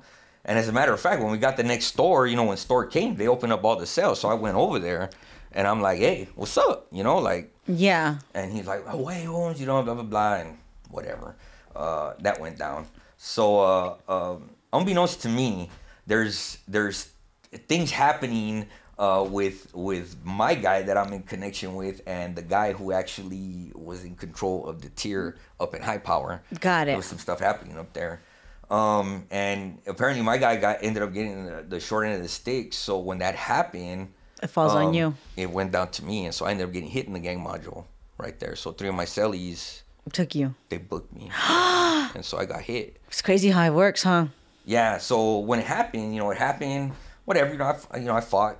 And then when it was all said and done, I was like, all right, fools, get everything, get out the cell, you know what I mean? So they got everything out of the cell, and I was trying to, cool. just cover myself up and like, okay, I just need facts here. Who did it come from? Why? Who, where, and why? Yeah. Give me what I need to know so that way, and they're like, just get with your homie, just get with your homie. I'm like, no, are you telling me you went in the blind? Tell me who you got this. I need to know who it came from, why it is, blah, blah, blah. And they just wouldn't tell me. So, like, I finally got to a point where I couldn't, like, I'm going out kind of. So because you're bleeding. Yeah, I'm bleeding, but I'm trying to do two things. One is I'm trying to protect the homies because they're just doing what they got to do. You know what I mean? I know that. Yeah. And so I don't want the cops to go in there and find them with the knife. So I tell them to get them out. And so finally when the knives are stashed away, and I couldn't get anything I need, then we manned down, and when they manned down, they pulled me out or whatever, and they took me to the hospital, and thankfully, I didn't hit nothing vital, whatever. I mean, thank God you're still here. when it happened, you know what I mean? It was just like, damn, what happened? You know, like, I know I didn't do anything wrong. You know what I mean? It just fell on you. It's just but what I happened. also didn't know what happened. You know, so excuse me.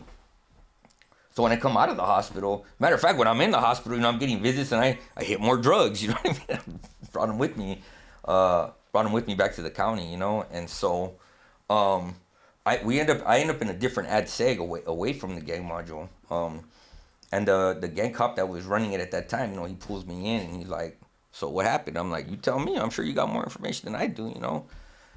He was like, well, the question you have to ask yourself right now, Camo, is do you want to go ahead and protect yourself or do you want to be a good sureño? And I said, you going to ask me that question? I said, well, I'm going to be a good sureño, homeboy, you know what I mean? Because you ain't going to get that from me, you know. He was like, well, what do you want to do? I said, I want to go back. You know, I said, because if I got something coming, I'll take my standing up. You know, I'm good with that.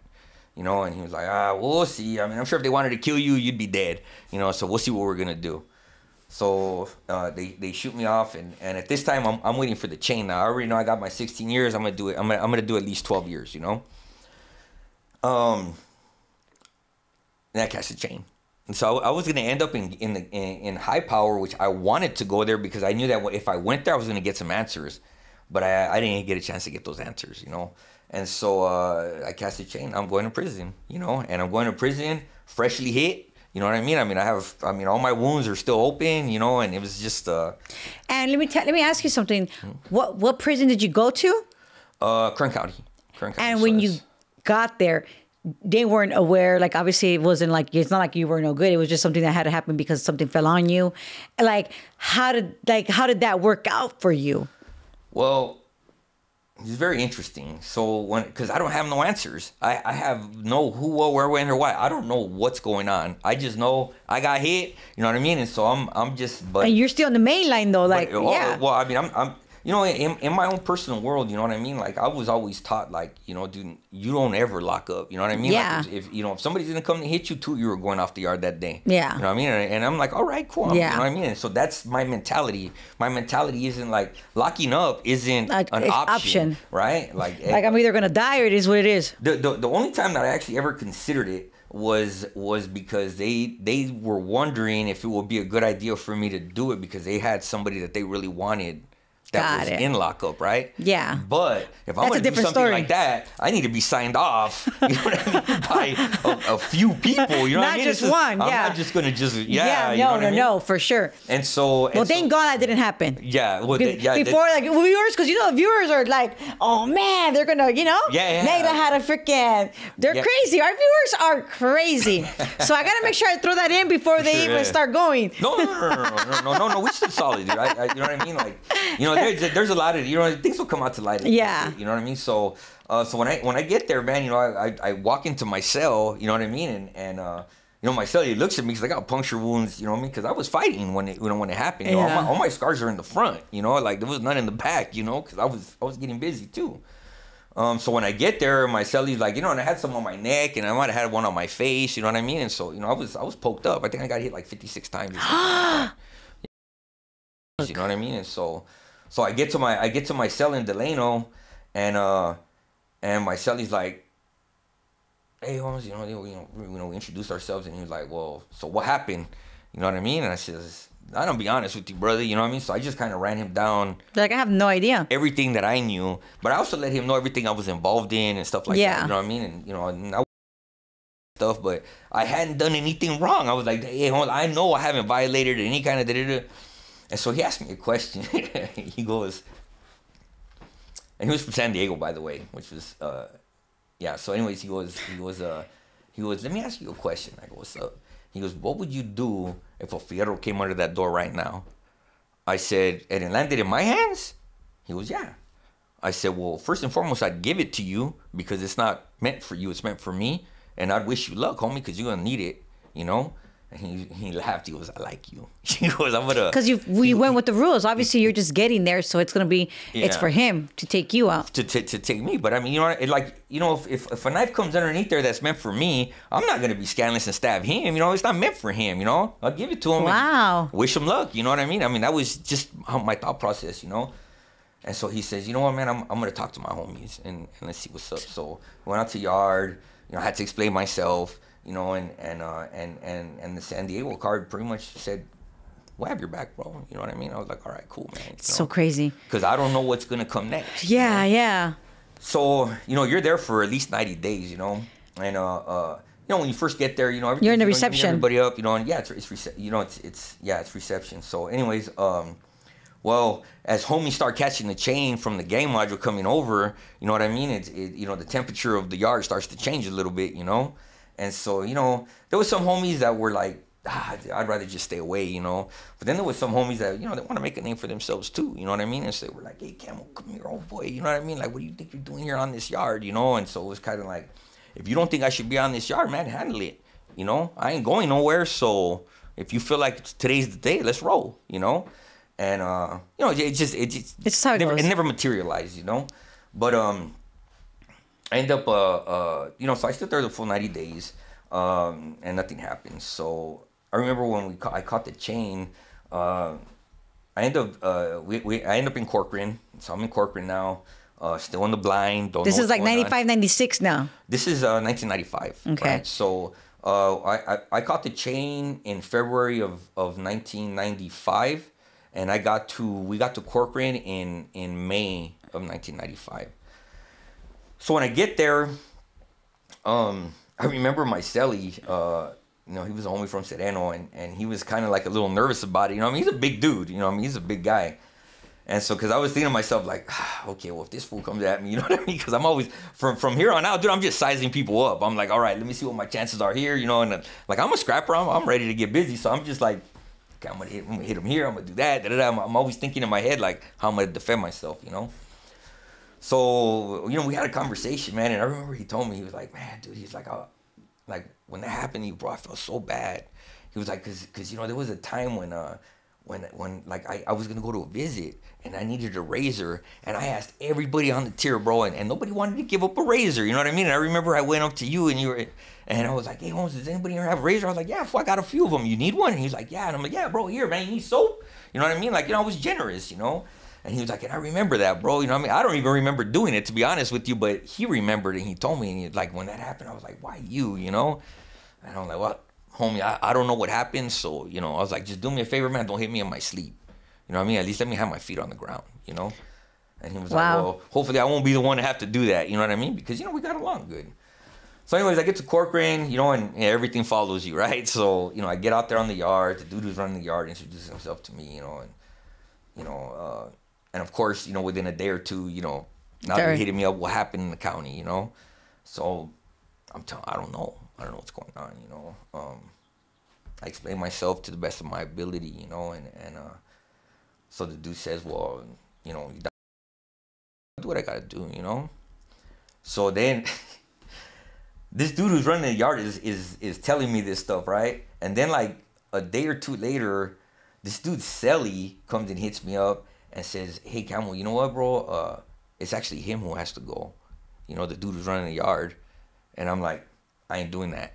I said, I'll do whatever, bro. I was like, but I'm not getting you know what I mean? I'm not gonna give yeah. I'm not gonna give you I don't know what's going on, and you know what I mean? This is what happens. I just came out of this stuff. If you got anything else that needs to be done, I'll do it, but I'm not gonna do that. You know what I mean? Because I'm already getting caught up in this situation, and I'm just not gonna happen. But you know, when that happened to me, it changed my mentality, right? Because I was thinking to myself, like, I want to make a name for myself. You know what I mean? I want to do that. When I got hit, it changed in my mind. I'm like, all right, I don't want to make a name for myself no more. Yeah, I'm gonna be a team player. I just want to, you know, with the homies, you know. Well, do you think that happened for a reason then? Well, everything happens for a reason. Obviously. You know? So, but anyway, so they end up, you know, somebody else had to go. So yeah. Like, get this dude, you know, which, you know, I did. And so now I'm in ADSEG, you know, and so now when you're in the hole and you're in prison, you know what I mean, you're back there with everybody who's about the business, you know what I mean? Like, and the thing is when I got to Corcoran 4A yard at that time, this is 1995, was the Rock'em Sock'em yard. So it was a real yard, you know, like everybody who was coming out of the shoe was going to that yard. Everybody who was about the business was going to that yard. So, you know, there was definitely there, and you know what I mean? And there was a lot of things happening. So it was a solid yard, you know, which made it all the more like, all right, well, you know. Okay. I'm here. What, you know, whatever's gonna happen is gonna happen. But you know what I mean. I'm watching myself. But you know? now you probably. But did you ever think like, hey, maybe I'm gonna get my answers here? I didn't know yet. Okay, You know what I mean? so we're probably gonna get there, huh? I'm still kind of like, I'm trying to find out. You know. So now I get to the hole, and I have to explain myself all over again to everybody who's there, and they're all about the business. So they, you know, people are in connection with other people and things like that. So I just never know what's gonna happen. And I end up with my celly. And I told him the same thing, like, hey, homie, you know, this happened. And I knew him from the county jail when we were in there. And I told him, just do me a favor, man. If you got to hit me, that's cool. You know what I mean? But just don't do it in my sleep, bro. Because I feel like that's coward You're fucking shit. down. You know what I mean? I said, You're so down. I feel like that's coward shit. Just at least let me take mine standing up. You know what I mean? And he's like, nah, fool, it's cool, man. You know, I know what's up. You know, I was like, all right, cool. So I ended up doing a year in the hole. But not even for the hit that I did, you know what I mean? It was for something completely different. Some dude that was... I mean, you have to pay back somehow, fool. Yeah, I mean... well, I mean, like, you know, this... I was kind of like... And there was a dude that was hanging out with that guy that day, and he seen what I had. And so that dude ended up locking it up, snitching on me, telling him... But he wasn't even... You know, it was somebody else. And so I ended up going to the hole behind that guy. But just by saying it. Huh? Because he said it. Yeah, and so, but I mean, you know, it's a whole nother charge. I mean, yeah. They ran me my Miranda rights and all that. And so I ended up spending a year in the hole. Tell me about the whole year in the hole. It's already bad enough that you're feeling so uncomfortable, obviously, because you don't know what's going to happen to you.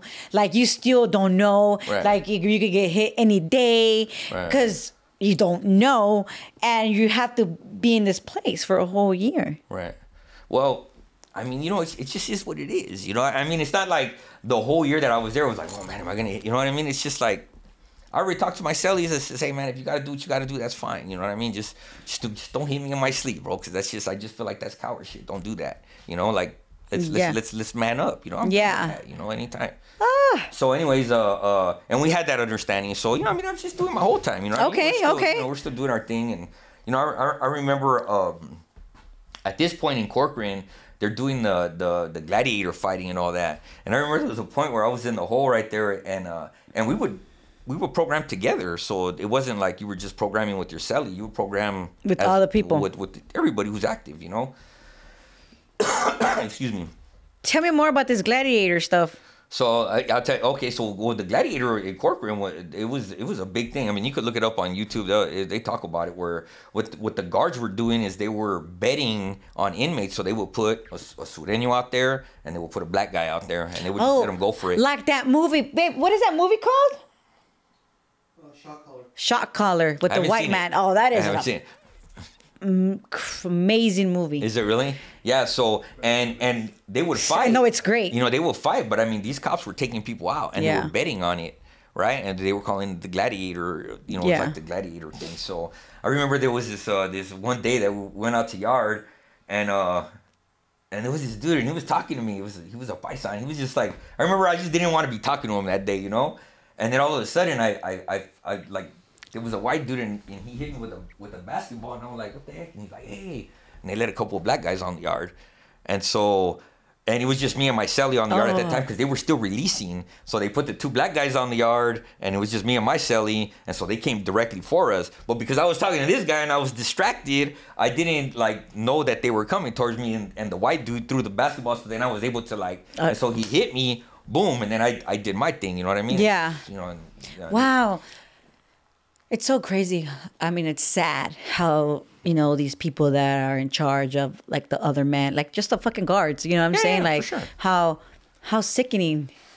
Yeah. How sickening these people are. Oh, yeah. And they carry themselves like they, you know, these men, whoever they are, I don't know who they are or whatever, but, you know, those men literally deserve to be, like, who am I to judge, right? But, like, just by them doing that to men that are in prison, like, already doing their time, whatever. If that's how they live, that's how they choose to live, and let them do their thing. But, like, why prey on them? Like, why Right. do that? Like, they deserve to be in there.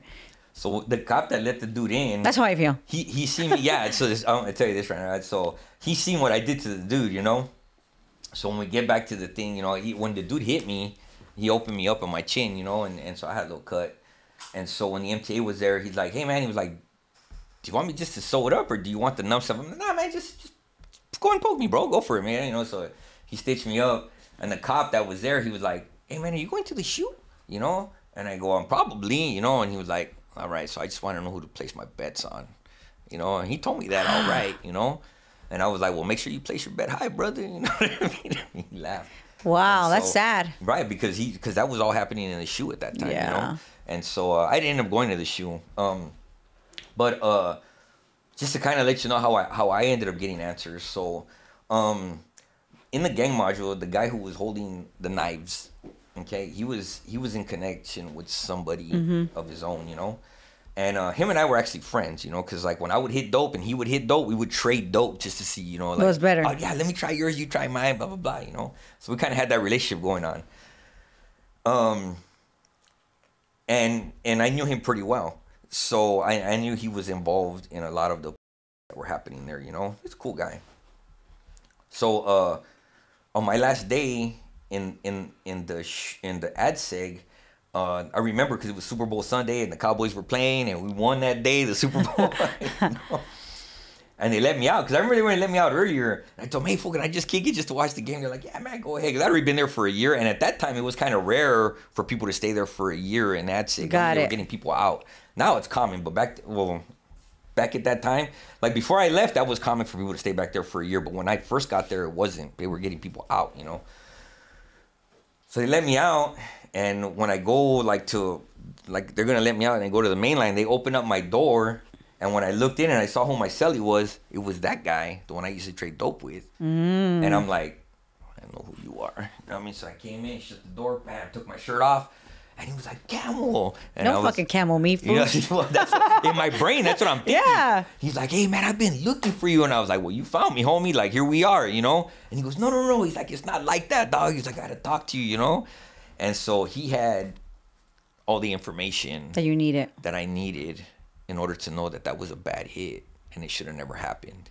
You know what I mean? And so he you know, he went through and he told me everything, you know, and why it went down and all that, you know. So then I felt better about it, you know, For the because- remainder of your time. for the remainder of my time, right? You know, and so, you know, and so when I got back out to the main line, you know, I stood active but not active as like you know what I mean? But, Yeah, you just but- did your time. You did you. Well, I mean, I did a little bit more than Whatever, you know what I'm saying. I did a You little just more than you that, just you know? didn't get involved if you didn't have to get involved, kind of vibes. I mean, like, you know. yeah, kind of. Yeah. So, and you know, I was in Corcoran for 12 years. You know, I just So you did 12 years in Corcoran. Corcoran, yeah. And, my last 6 in the shoe. You know. Oh so, wow. Yeah. So. How was that? 6 years in the shoe. Well, it was fun. I'm just kidding. So when I get to the shoe, and I'm validated. You know, my paperwork says that I was validated as a Mexican mafia associate. You know, because it was, you know, things happening on the yard or whatever. And so, you know, now I'm back there with all those guys. You know, and you know, one was my neighbor for a long time. You know, and you know, they were sprinkled around. You know, they're there with us. That's where we are. You know, but at that point, you know what I mean, like. I knew I was already, you know, good. You know what I mean? Like, I didn't feel like any more, like, I remember I made it to a level 3 yard because my neighborhood, you know, they had a green light for a little while, you know? Mm-hmm. And I remember I was on a level 3 yard and the homie that was running the yard came up to me and he was like, hey, Camel, he's like, I don't know, man. He was like, I kind of been getting whispers that, you know, your light might actually hit onto prison yards, you know? And I was like, you already know my story, homie. I was like, so, you know, I ain't going to go nowhere. You know what I mean? Let me just not be in my sleep. That's all he's like. No, I mean, I'm going to come to the yard and stuff like that. I was like, but if that has to happen, you know what I mean? I'd like to at least tell my jefita goodbye. You know what I mean? Like, you know, if you could extend me that, I'd appreciate it. Yeah, you know? yeah. But other than that, I ain't going nowhere, man. I'm here, you know? I'm not going to go nowhere. I'll take my standing up, you know? So, but it never happened. It never happened. You know what I mean? But just, those are things that happen. That Yeah. are happening, right? And I just even though I wasn't directly involved with the I mean, I always had my toe dipped into the water. You know what I mean? I feel like if you're in there, like you always have it a little bit one form or another. Like you just can't help it because. Right, for sure. I mean, but some people don't mess with that at all. You know what I mean? They have, I mean, I only did level 4 time, except I made it to a level 3 yard, for about 8 months. You know what I mean? And then, then other stuff happened. You know Yeah. But the thing is like, we had this incident happen in the kitchen. And so homies knew the way that I was, you know what I mean? Like, I was working there and I had a couple of my road dogs and I was like the clerk there, so I would like make the schedules and do all that stuff. And so I was in the office with the cops, you know what I mean? And so one time, a cop got crazy with a homie and like, try to pistol whip that fool, like, throw him into the glass, and here I come running. I mean, like, he was closing the office door, I kicked it in, bam, you know what I mean? And yeah, you were with I went to go grab that fool, and then the other cop got me, but... The point is you went. I was the only one to run in, you know what I mean? Yeah. Homies all over the place, but I saw what was happening, and there I go. It's just you. Because as far as I'm concerned, ain't no homie gonna fight by himself. Yeah. I don't care who he's fighting with, Yeah, you know what I mean? Like, for that sure. was just policy, and so that's what I did. So homies knew me like that, you know what I mean? And so, it was cool, whatever. But, so by the time I get to the shoe, you know what I mean? I know I'm in good standing. Yeah, you're 6 years. But they did, you know what I mean? Like over there, you have you have ISU, which is, they're the Gooner squad out there, and you have IGI out there, and they were all over me all the time, and they would hit my cell all the time. Did you ever get drunk in there? Oh, solid. That's regular. The pisto is listo, man. Did you use drugs while you were in there? Oh, yeah. Do you know what I mean? Prison yard. Okay. I mean, I don't know. I'm asking, Oh, no, it's cool. I'm sorry. I didn't don't worry. Don't be sorry. I apologize. But yeah, I mean, because, dude, like I said, my mom was a soldier, man. She visited me almost every single weekend that I was locked up. Oh, you know wow. what I mean? And so I was always out there in the visiting room. So guess what? When fools were going to hit, be like, hey, fool, you want to bring some stuff in? I'm like, hell yeah, I'll bring stuff in, Yeah. And so I was, bringing in drugs, getting broke off, you know what I mean? Yeah. So I was, Did you have pen pals? Yeah, for sure. You know what I mean? I was, writing some people and things like that, And So all the girls, were you like a girls, like a ladies man? I mean, back at that time, any girl who's, willing to write to me, let's roll, you know what I mean? Nice. Did you ever have any other business besides your mom, like girls visiting you, like putting up with the homies? Hey, fool, girls coming, she's bring a girl, like that. Yeah, stuff like that happened, like, say it. My wife's gonna watch this, she's gonna punch me in my mouth. Get me caught up over here. So I ended up, plugging in with the homie sister once. Okay, I mean, and we hung out for a few months. No disrespect to his wife, obviously, And she visited me for maybe about 4 or 5 months, and then I caught the chain to go to the level 3 yard. And so when I was at the level 3 yard, she didn't come visit me no more. You know what I mean? And so, they came and they went. You know what I mean? Yeah. I can't, I'm doing a lot of time. You know what I mean? Like, when I got busted, I had a girlfriend, but like once I was busted, I'm like, I want to cut her loose because I don't need that in my... Yeah, your life. Like the mentality of me, like when I got there and I knew I was going to do all that time was like, I'm going to do this time. Yeah. I'm going to do this time. And while I'm here, I'm going to make a reputation for myself and I'm going to do this, that, or whatever. My mind can't be out there in the neighborhood no more. You know what I mean? Yeah. But I'm also still in contact with my homeboys and things like that. Of course. And as a matter of fact, at that time, my girl at that time was like, all my homeboys would go to that house right there. So when I would call, they would be there. It was like, I had a tab on all my homeboys in the county jail. Because when they would come to the county jail, they would connect with her, and I knew where they always were. Got it. And so my dad actually ended up in the county jail when I was there, and I mean that fool was well taken care of. I mean wherever he went, you know what I mean. I had a homie there. Like he would. I remember he went to his first when he got to his first module. I had 2 homeboys in that module. You know what I mean. So when he came in, he came in with food. They gave him some slippers. You know what I mean. And they hooked him up with the care package. And so I was taking care of him like that. But then the situation happened, and I was like, it like put a really bad taste in my mouth with my dad, cause I'm in the module, and so I had an attorney visit. I know I'm backtracking way back, but it's just you just brought it up. It's fine. I thought we could talk about this because I mean this is probably like the last time like I really had any kind of because like my dad was always telling me like when I was locked up, you know what I mean, like you could use my name and blah blah blah, and so I'm like, well, first and foremost, I ain't using nobody's name. I'm running on my own name. You know what I mean? Like, but when I was in the attorney visiting room, I'm in the game module, so I'm locked up. And I told him, hey man, I was like, can you do me a favor? Do my dad's here. I said, can you can you call him maybe as a co-defendant or something like that? And he's like, look, man, he's like, I can't stay for that. He goes, but I'll do it. And I was like, all right, cool. So he called him, and I'm waiting to go back. And maybe about 30, 40 minutes later, I see my dad roll up, right? And, the cop's like, what are you doing here, man? You know what I mean? And he's like, I don't know. And I was like, no. I was like, hey, man, that's my dad right there. He's a witness. My attorney has to go get some papers from the car. My attorney called him. I was like, so we need him here for a meeting, And, my dad looked scared, dude. And I was like, what's up, Pops? How you doing, man? Everything okay, man? I love you, man. You know what I mean? He's like, yeah, it's cool, man. But he didn't want to talk. He looked like he was scared to be in front of that cop. You know what I mean? And here I am. I'm the one slapped down. And I'm like, why are you acting all freaking scary? You know what I mean? I like that, And so then the cop was like, nah, we'll go back. We'll call you back if he comes back. You know what I mean? I'm like, all right, Pops, take it easy, man. I love you, man. And he didn't say nothing to me. And so from that moment, dude, you just didn't see it the same. I pulled everything from him. I'm like, I'm not taking care of you no more. Yeah. You know what I mean? I said, cause you like a straight punk, dude. I'm cool with all that. Yeah. And so that was the last time that I ever had any kind of communication with my dad. Wow. So did he pass away while you were incarcerated? Yeah, while I was locked up. He okay. You know what I mean? So, but anyways, that was the last moment with Pops. So it wasn't really a good moment, you know what I mean? Yeah. It was cause you're going to be telling me all that stuff, I'm all this, that, in a bag of, frijoles or whatever. And not even the chips. And now here we are, you know what I mean? And you're sitting there looking like a little scared puppy. Yeah. Miss me with all that. Yeah, man. for sure. I didn't like that, so I lost a lot of respect for my pops. I get it. On that day, Yeah. So you're in AgSec for the last 6 years I was in the SHU. For 6 years. For the last 6 years, yeah. So you paroled from the SHU. I did parole from the SHU. So, but when I was in the SHU, I decided that.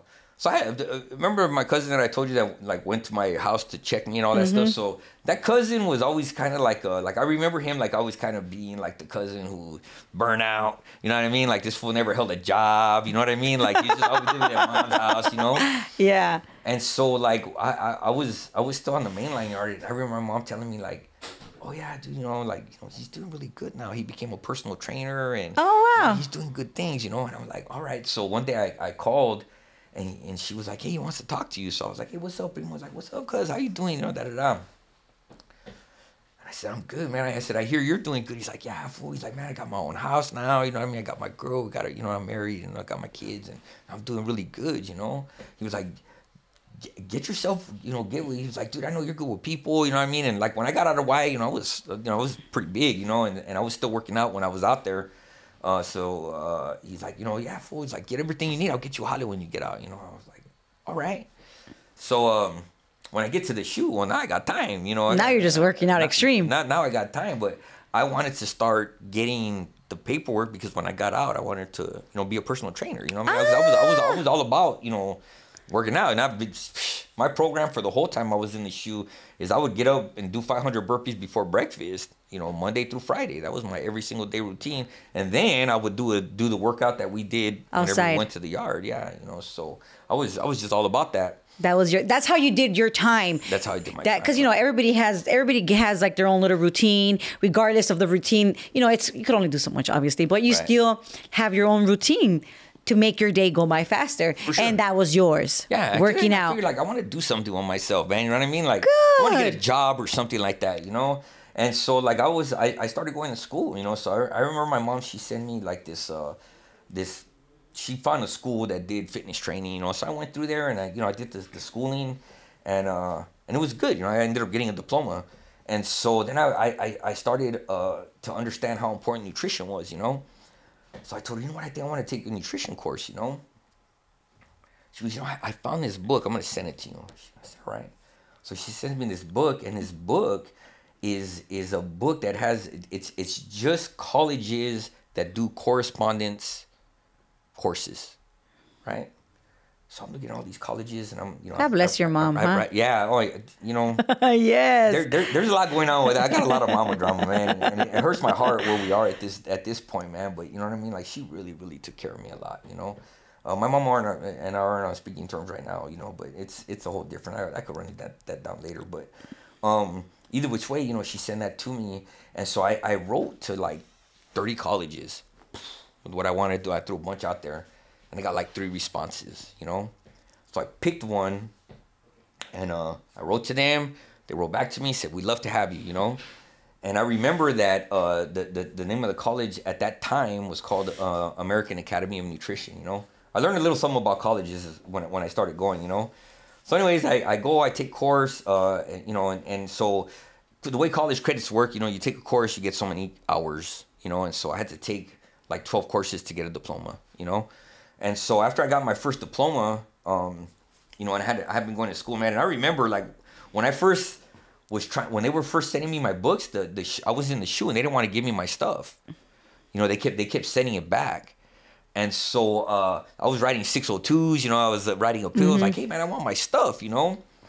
And so finally the school actually called the prison and says, hey, man, you know what? We send our stuff to our curriculum to prisons all over the United States. And you're the California Department of Corrections and Rehabilitation, and you're going to not allow my student to, do I need to call your senator? You know what I mean? And wow. The next day, I get my books, right? And so the dude who's like the head of the Department of Education comes up and he's like, yeah, Luna, we got your books. You know what I mean? He's got giving it to me with an attitude, you know? Like, so I'm like, hey, man, I have a question for you, you know? And he's like, what's up? I was like, you're the, you know, you run the education department? He's like, yeah. And I was like, for just this shoe yard or all? He was like, no, for all of 4B. And so 4B yard was 4B and 4A were the shoe yards, you know. I said, let me ask you a question. I said, so how many people are taking correspondence college courses on these 2 yards? He said, you're the only one. I said, it took you 6 effing months to give me my books. I said, man, you're a piece of crap, homeboy. Give me my shit. Get away from my freaking cell. You know what I mean? I was so pissed off. So wait, it took me 6 months to get my book. That is intense. Yeah. That is sad. It is sad. That is like, it's like they really want you to fighting me to like me to want to do something with myself. You know what I mean? Yeah. It was just amazing to me that like, dang, you really put that much effort into sending things back when you could have just gave them to me, right? Yeah. It would have been like take you 30 minutes of your time. Yeah. You know what I mean? But you would rather send back and forth. I mean, because they send my books like 4 or 5 times. Wow. And they kept sending them back and rejecting them, you know? Not wanting to give them my stuff. That sucks. You know, which, yeah, was pretty crazy. So, but you did it. Yeah. So, I mean, my school did a great job. I was really appreciative. Shout out to your school. Yeah. So, they ended up after I got my first diploma, I learned that like when a school, when they offer up to bachelor's degrees, they call themselves academies, right? So I went to the American Academy of Nutrition, and then they started offering master's degrees, and so then they changed their name to Huntington College of Health Sciences, because now they offer master's degrees, and then they now call themselves Huntington University of Health Sciences because now they offer doctorates. Oh. And so depending on what they offer, they call themselves either academies. Because that's how you're able to get it. Right. But just by being called that. Right. Yeah. Hey, tell me about the guys when you told them, hey guys, I'm gonna be a nutritionist and I want to work out. Or the guys telling you? No, it was kind of a trip, you know, because you know we had the homies were there, and I was getting visits every week. And they push you like in positivity. Yeah, they were, you know what I mean. Hey, schoolboy, you know what I mean. I love boy, you know they call me and stuff. I'm in the shoe all, you know. I love that because that's how they show. That's how we show love. Right. And I know it's funny, like, oh, we got to clown each other, but bro, that's how we show love, you know? Like, it was cool, mama's boy ass food, but like, what the because, you know, but it's love. It is love. It's love. And as a matter of fact, so I ended up picking up a couple diplomas in there. I want to say I went through maybe about 18 different courses from Huntington College, right? And I had those with me. So when I was going to get ready to parole, you know, it's pretty standard, like, does anybody need me to take care of anything, you know? When it came to like, you know, the bigger homies, you know what I mean? It was like, hey, homies, you know what I mean? Like I'm putting this offer out there, but I'm asking if you could just keep the lifting light because I want to do something with myself, man. And they were like, yeah, fool, you know, just make a phone call here, da da da. And I'm like, all right, cool, I'm down with that. So they didn't really ask me to do anything, which was great. That will put you're off. You know what I mean? You know, because I did want to do better, but and so I got to get back to this. So like I'm in the shoe now, right? And I had been in the shoe for because I didn't do my last 6 there. I had been in the shoe for about a year, and then all of a sudden I get a letter. You know what I mean? I get a letter. I'm like looking at this, and it's my girlfriend from Malibu. And I'm like, and I remember telling my celly, I'm like, dang, full trip out on this, man. This was like my hideout from when I was like 16 years old, you know? And so I opened it up, you know, and I read it and whatever. And so we started, you know, pen paling back and forth, you know? And so, you know, that was my girl, you know what I mean? And by the way, my wife's name is Donna. That's her. Hi, Donna. Right? And so, you know, she wrote to me for my last 5 years. So she wrote it out with you, the ending of it. The ending of it, right? You know, and That's so, right. You know, and so. And she went to go visit you? No, she didn't visit me. You know what I mean? Little punk, right? I mean, you know, so maybe it was You know, good for her. She was on probation or parole, fool. Nah, she wasn't. I was like, you know what? But the one time I was like, what the heck, fool? Like, what a punk? Because her husband was on the level 1 yard. So they came to visit him, and I'm like, fool, you were in the area, yeah, you man. couldn't take me out. Oh, so that's okay. That's okay. Yeah, it's okay. I wasn't gonna hold it against her, you know. But anyway, so yeah, so you know, I had my pen pal and I was doing my school, and you know, I was trying to. You were focused. I was trying to do things that would you know better myself when I got out, and hopefully get a job and you know do right things. Yeah. So you know, it's crazy because you know, when you parole, right? Like when you're on the main line, they offer pre-parole, okay, and so pre-parole gets you ready for the street. They teach you how to fill out applications, teach you how to go to the DMV, get a driver's license. When you're in the shoe, they just let you go, you know? And so when you think, like, you know, you heard that it's you know, what is it, 23 hours a day in your cell? That's bullcrap because first and foremost, you get yard twice a week.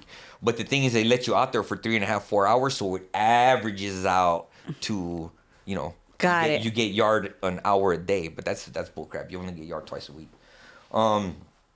And so, you know, you're only out twice a week. You're only with your cellie. You have no contact with anybody. All your visits are behind glass. You get one package a year. No phone calls. You know what I mean? Like, you're just writing.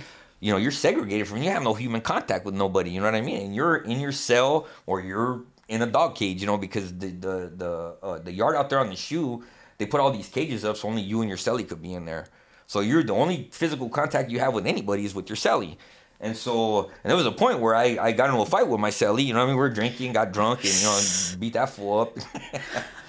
And so it happens all the time, I'm sure. I remember I got yelled at a little bit, you know what I mean? Like, hey, homie, because my cellie was actually running the tier, you know, so. Like, I fucked up, fool. Like, you know what I mean? Like, but you guys overcame it. So I was single cell for a long time, too, for like 2 years. Oh. So, you know, like, to let you go, you know what I mean? I'm going to tell you like this. The shoe, I mean, there's a lot of psychological stuff happening there because, like, look, when you're on a mainline yard, your bunks are like this, one above the other, right? So if I get in an argument with my cellie, like, about whatever, you go on his bunk, I could go on my bunk, and you don't see each other, right? And you cool down a little bit and like, all right, fool, you know, whatever. In the shoe, they're side by side.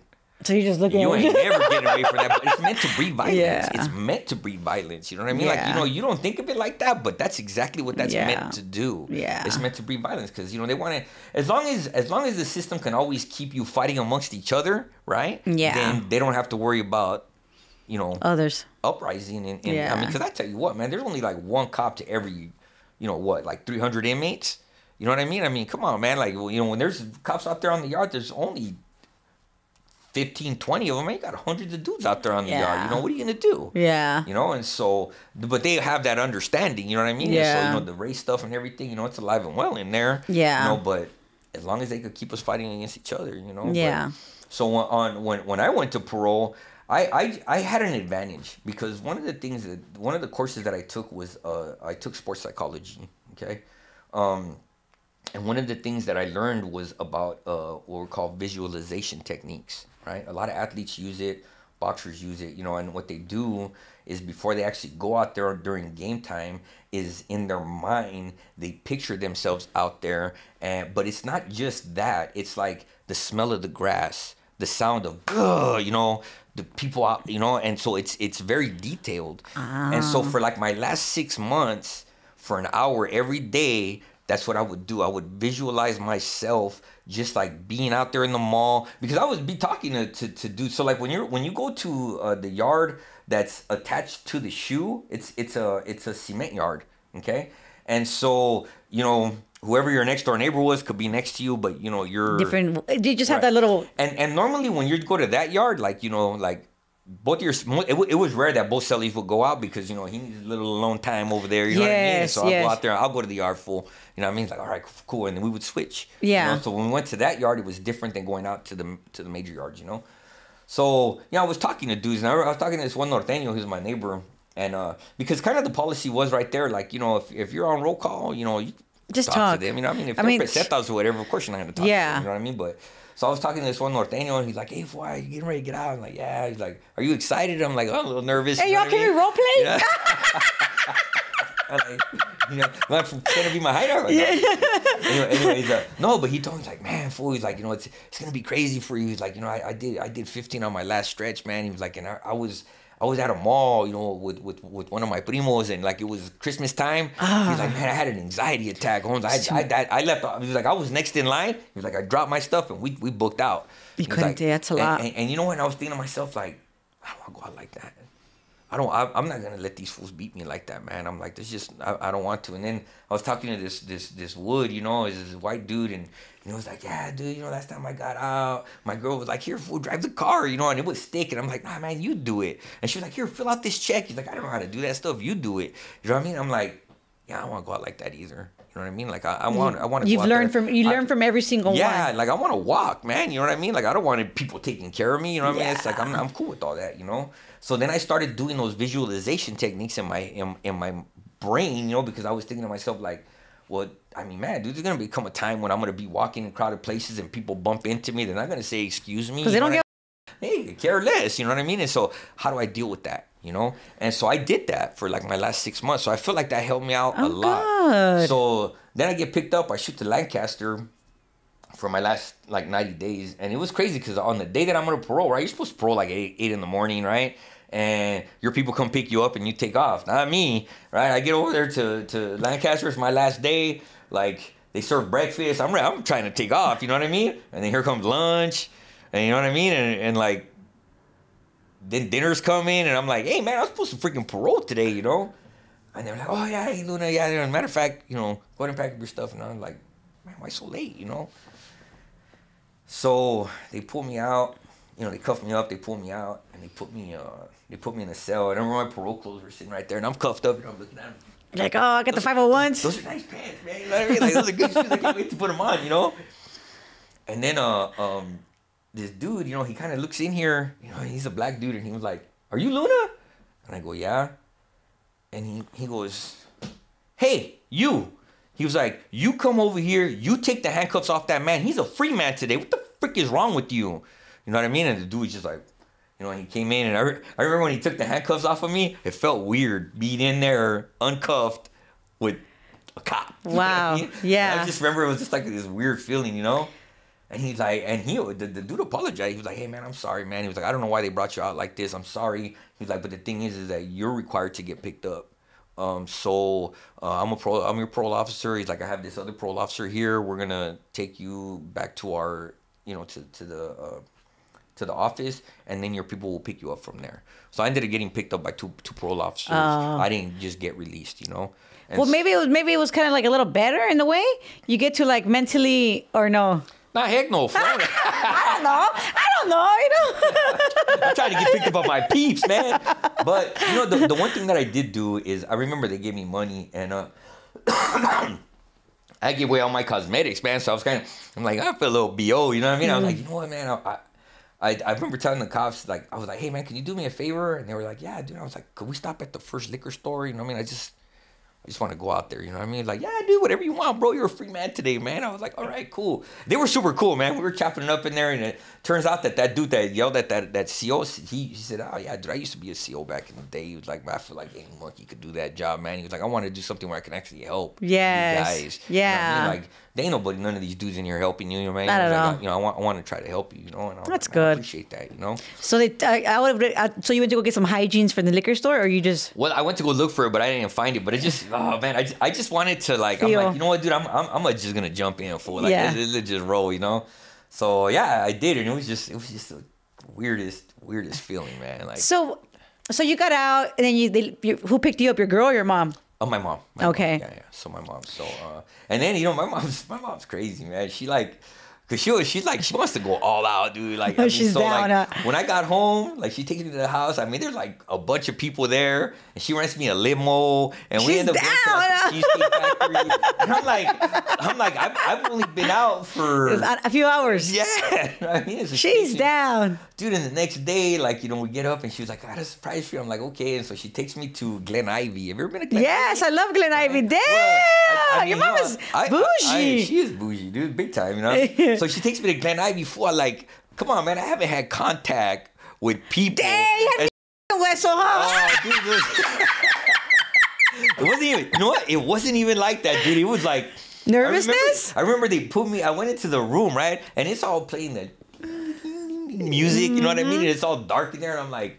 At the bottom. I'm like, dang, fool, I thought I was out of the shoes. You know what I mean? Like, what are you guys doing here? You know? Oh my and the girl goodness. comes out and she's like, okay. She's like, here, just go ahead and put on this robe. You know what I mean? And she was like, go ahead and disrobe it. I'm like, well, how much am I disrobing here? You know what I mean? And she goes, whatever you're comfortable with, you know? And I was like, okay, look, I got to tell you something, man. And she was like, okay. And I was like, look, I just got out of prison yesterday, you know? And she was like, oh, that's okay. She's like, I got a cousin that was locked up. You know what I mean? And it's fine. You just don't get and it. I'm like, and she was like, how much time did you do? I go, I just got out from doing 13 years. She was like, well, I'm glad you said something. I remember that girl went to like put her arms on my shoulder. I was like, yeah, I probably walked out of there a little traumatized. You know what I mean? Like, it was just. Yo, Glen Ivy, I will not come back. No, you know, well, I've been back since. I've taken my wife there. Yes, that's nice. But the thing is, like, I mean, I know my mom. You know, she was like, "Oh, I thought it would be relaxing, get a massage." I'm like, I haven't had nobody freaking touch me in years. Man. That is hilarious. Yeah, it was kind of a crazy little thing. That's kind of cute though. That's like super little. That's a cute little nice story. No, like, yeah, you know. I mean, it was definitely. It was definitely an experience for sure. It was. Man. I mean, it was crazy. Okay, so you're out. You know, what was the hardest thing for you to adjust to, or like, because how long have you been out? Well, I've been out since 2007. Okay. I've been out a long time now. Yeah, you know? for sure. And so there's always something that's gonna blow your wig back. You know what I mean? Yeah. Like for me, it was the toilet. Because I flushed the toilet. Because in there, you know, you know what I mean? Like, you know what I mean? I'm washing my sheets in there and all that stuff. You know what I mean? Like I came in, I flushed the toilet and went. You know, I'm like, oh man, trip out on that. I haven't seen that in forever. You know, and I had to. And obviously, before you went, you're young. You're not even paying attention to anything that's happening in life. You just get used to, you know what I mean? And, yeah. And I remember, like it was like this crazy because when I was still in the shoe, I still had maybe about a year to go. And I grew like, I don't know if it wasn't an abscess, but just like, I don't know, I had like this growth. And so I had to go to the outside, go get something like it was just like, I don't know, a little piece of cotton grew in my mouth. I don't know, it was weird. And like, so I had to go to an outside dentist. They were going to burn it off, you know? And I remember it was my first time getting into a vehicle since I got to Corcoran. And I did 12 years there at Corcoran. Yeah. So I hadn't been in a vehicle in 11 years. Yeah. You know what I mean? So I got in the thing and boom, and they took me to the this little neighborhood dentist, you know? But when we got there, there's little kids walking around. I was like, wow, trip out on that little kids. Like, I hadn't seen little kids. I mean, other than the visiting room, yeah, but it's different. On the street. Like, yeah, real life. I was like, dang, trip out on that, man. Like the little kids, you know? Yeah. That was just amazed. That just tripped me out, dude. It was just like, it was cool to see, you know? Yeah. But anyway, so you're out. So now I'm out. You know, and you know, I hook up with my girlfriend, then wife, you know, and not wife, you know what I mean? But then my girlfriend, you know what I mean? We hooked up, and you know, we were just gonna hook up, you know what I mean? But man, she's just a good woman, you know. Yeah, for sure. I mean, you're still with her. Oh, for sure. I mean, we just celebrated our 15th wedding anniversary. Nice. You know, we renewed our wedding vows and everything. How cool is that? That was just an awesome experience. But either which way, like, you know, when we got together, you know, my thing is like, you know, I ended up getting a job, you know what I mean? I was a personal trainer, you know what I mean? With your cousin? Cool. No, I didn't end up doing it with him. Oh, you did it on your own? I did it on my own, yeah, because that fool, he started messing up again, you know, whatever, and he, you know, he got fired from LA Fitness, and he stole a bunch of their equipment. Oh, shit. Yeah, he's a knucklehead, right? So anyways, so I went in and got a job on my own, you know, and I was trying to do good, you know, but I know what I know.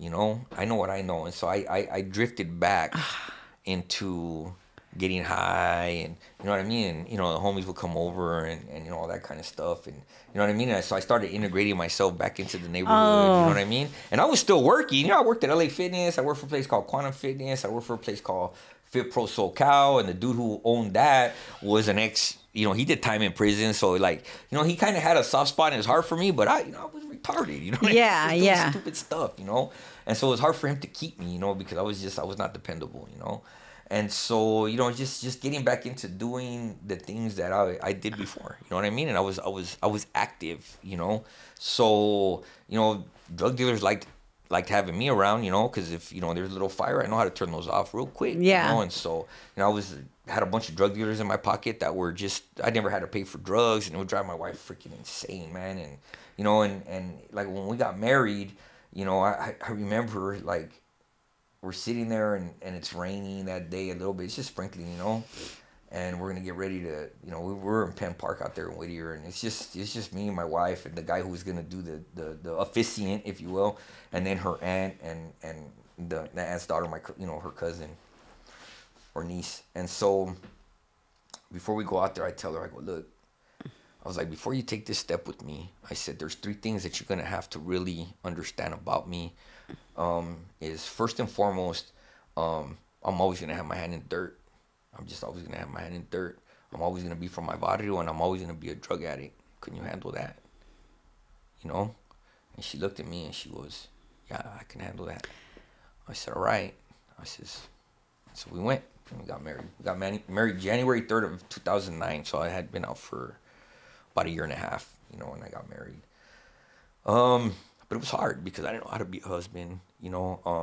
You know, she has, you know, it feels weird for me to say this because, like, I don't look at her kids as her kids. Those are our kids, you know what I mean? But back at that time, you know what I mean? It was like, you know, she had 4 kids, you know, and, you know, like, how am I going to be a father to these kids, man? You know what I mean? Like, I don't know nothing about that shit. You know what I mean? What do I know about dads? You know what I mean? I have a freaking dad. I ain't never freaking. Matter of fact, she even asked me that one. How come you don't think like a dad? I'm like, what are you talking about right now, dude? I never had one. I've never been one. I don't know what you want from me right now. You know what I mean? You guys you guys went through your ups and downs. Oh, dude. I mean, the first 5 years of our marriage were bad. You know what I mean? Because now I'm integrated back in my neighborhood. You know what I mean? And I'm trying to work. You know what I mean? Yeah, you're just a mess again. But I'm high every day now, and you know what I mean. When the homies call, I'm out.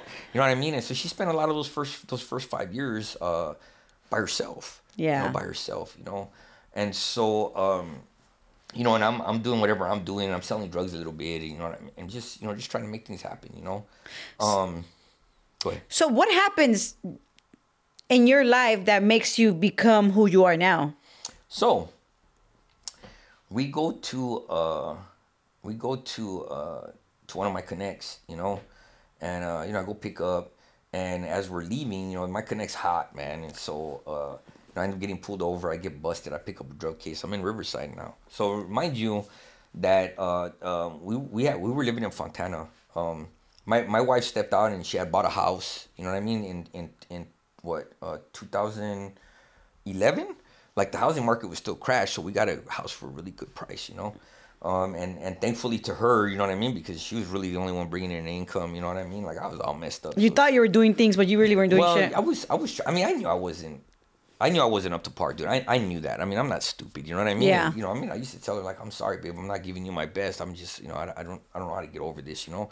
And I really wanted to quit. You know what I mean? I mean, every time I told my wife, man, like that, you know, today's the day. You know what I mean? I meant that in my heart, but time made me a liar. You know, because I always went back to it. You know, and I went into programs and I did a violation in Chino. You know what I mean? And so I had things. You know what I mean? I want to say I went to like 2 or 3 like 12-step programs, you know, and I believed it. I was all pumped up when I got out, but now I'm back on the street, man. You know what I mean? And now I'm not on parole anymore, you know. And so, you know, I tell you what, man, one of the hardest things that people have when it comes to getting off of parole is understanding what freedom is. Yeah. And being able to handle that freedom, you know. Yeah. So anyway, so I pick up that case in Riverside, so I'm going to court for that. My public defender straight out tells me like, dude, the judge wants to lock you up. We know you're active. Nobody's stupid around here. You're a two striker. Yeah. I mean, you know what I mean? But it's a drug case, so it's not violent, you know? Oh, okay. You know, so it's not violent. As a matter of fact, when I got locked up, they let me out. And when I went to my first court date, the first public defender told me, well, you should be happy that you're out here, man. He goes, because right now you should be doing 25 to life, but the law had just changed. Like, if this had been 2 months ago, you'd be waiting for 25 to life right now. Oh, wow. And I was like, oh, shit. Like, it really hit me then. Like, oh, man, this is some serious stuff, you know? Yeah. I was thinking to myself, it's just some dope, you know? But, yeah, they weren't playing with that. They sure as heck ain't like it is now. That's for sure. It's crazy now. But either which way, my public defender tells me, you know, you need to get into a program, you know? And I was like, all right, I mean, okay, I'll do it. You know what I mean? I mean, I didn't want that, you know? I was, you know, doing my deal or whatever. So she's like, you know, he likes this one. It's called Delancey Street. It's in L.A., you know, and I go, all right. So we shoot out there.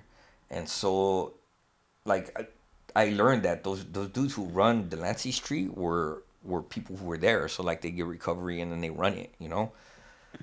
So the dude, you know, I don't like disrespectful people, right? So, you know, first thing when we get there, he's like, oh, you the wife? He's like, yeah, that's my wife. So my mother-in-law. He's like, you guys sit over there, you sit over there, you know? I'm like, all right. So I sit down. And he walks up to me and he's like, what are you doing here, man? You know, and I was like, well, you know, my public defender says I should probably be here for recovery, you know? Because what do you do for a living? I says, oh, I'm a personal trainer, you know? He was like, thought personal trainers were supposed to be healthy.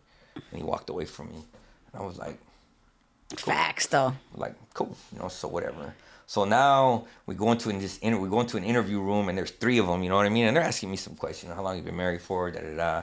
You know what I mean? Like, do you have credit debt? Are you working? Do you have any assets? You know, I told him no. And then that dude, the one who told me earlier, he was like, I thought you told me, you know, you owned a house. I go, I do own a house. And he goes, well, that's an asset. I go, no, that's a liability. I said, anything that costs you money is a liability. Anything that makes you money is an asset. My house is not making me money. It's costing me money. I was like, don't you run this place? I thought you were supposed to be smart. He was like, get the F out of here, fool, and he kicked me out. You know what I mean? So I was like, all right, whatever. He didn't like that. So he didn't like that, you know what I mean? But, I mean, why you gotta be a dick? Yeah, exactly. You know what I mean? Like, you know, when he told me that I thought personal trainers were supposed to be healthy, I was like, well, I got a problem, man. You know what I mean? Like, yeah.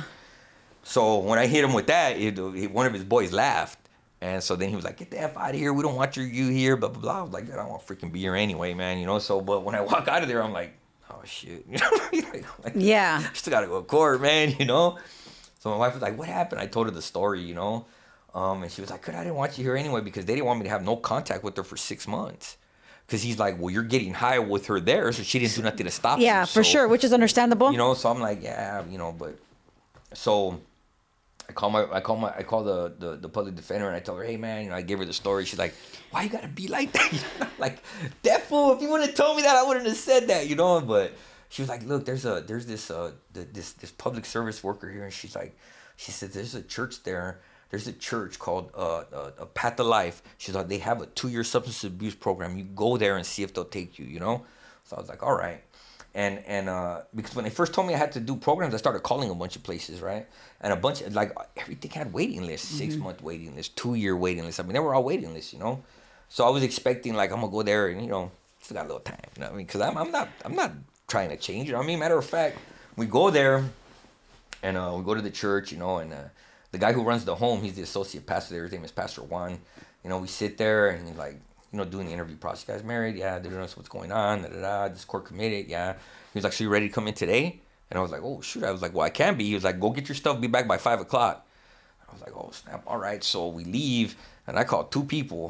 First, I called my connect. You know what I mean? I'm like, hey, fool, I'm about to go home. He was like, where are you going to go? I was like, I'm going to be in Riverside. Don't trip. I'll hook you up. Like, cool. That's all I want to hear. And then I call Sister Christina. Remember Joey's husband? Right? So I call her and I told her, hey, sis, I got into a home. She's like, oh, praise God, Josie. You know what I mean? 'Cause, you know, cool. So I go get high one last time, you know what I mean? And go do the yard and take out the trash, everything that I don't really want my wife to do, you know? Did all that. And so, you know, like when my wife took me to the home, like, you know, she was taking me there to leave me, you know, because she was done, you know? And I can't be mad at her for that, dude. I was a freaking a-hole, you know? So we get there and, you know, one of the things that they told us was that, like, because you're married, I'll allow you guys to sit in service together, but he's going to have a 30-day blackout, you know what I mean? And so no calls, no visits, but you can come to church with them, you know? And she's like, I'll think about it, you know? I'll think about it, yeah. So she leaves, you know? So she leaves. And so I remember the first week went through, right, and Sunday church happened, and she came, you know, and I remember I was like, hey babe, you know, I was gonna kiss her, and she's like, I'm only here because Jasmine wants to see you. You know, Jasmine's our youngest daughter, so you know, all my kids are my stepkids, but I've actually adopted the youngest one. You know what I mean? And, Got it. And so. I mean, I've been in her life since she was 3 years old. You know what I mean? That's your baby. And now she's, you know, at this point she's 10. You know, and she's like, I miss my dad. You know, and so she wanted to come see me. So my wife came to see me. You know, and I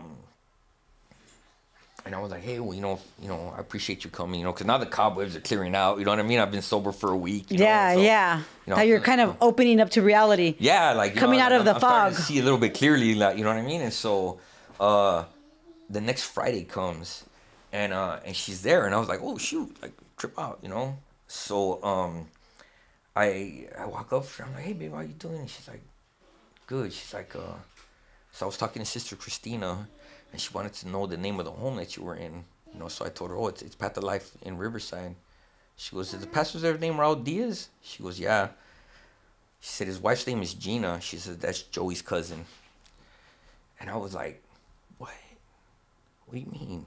You know, I get a little emotional right now, you know, because it was like, how did I end up right here? He's taking care of you. That person, you know what I mean? And like, I felt like the Lord squeezed my heart and was like, I'm calling you right now, you know? And it was at that moment that I was like, all right, man, I hear you, you know? That's it. I said, I'm done. So, I gave my life to the Lord. You know, got the paint job and everything. Yes, born again. I'm a born again Christian now, you know, but you know, it was a long road to get there. Hey, there's no time. And the thing is like, you know, because you think to yourself like, dude, like when I knew Joey, I was freaking 18 years old, 19 years old, you know what I mean? And now, and this is all happening in Whittier and La Puente now, and here I am in this little tiny church, there's like 30 members in that church. How do I end up there? Like, you know, can you call that a coincidence? Can you plan something like that?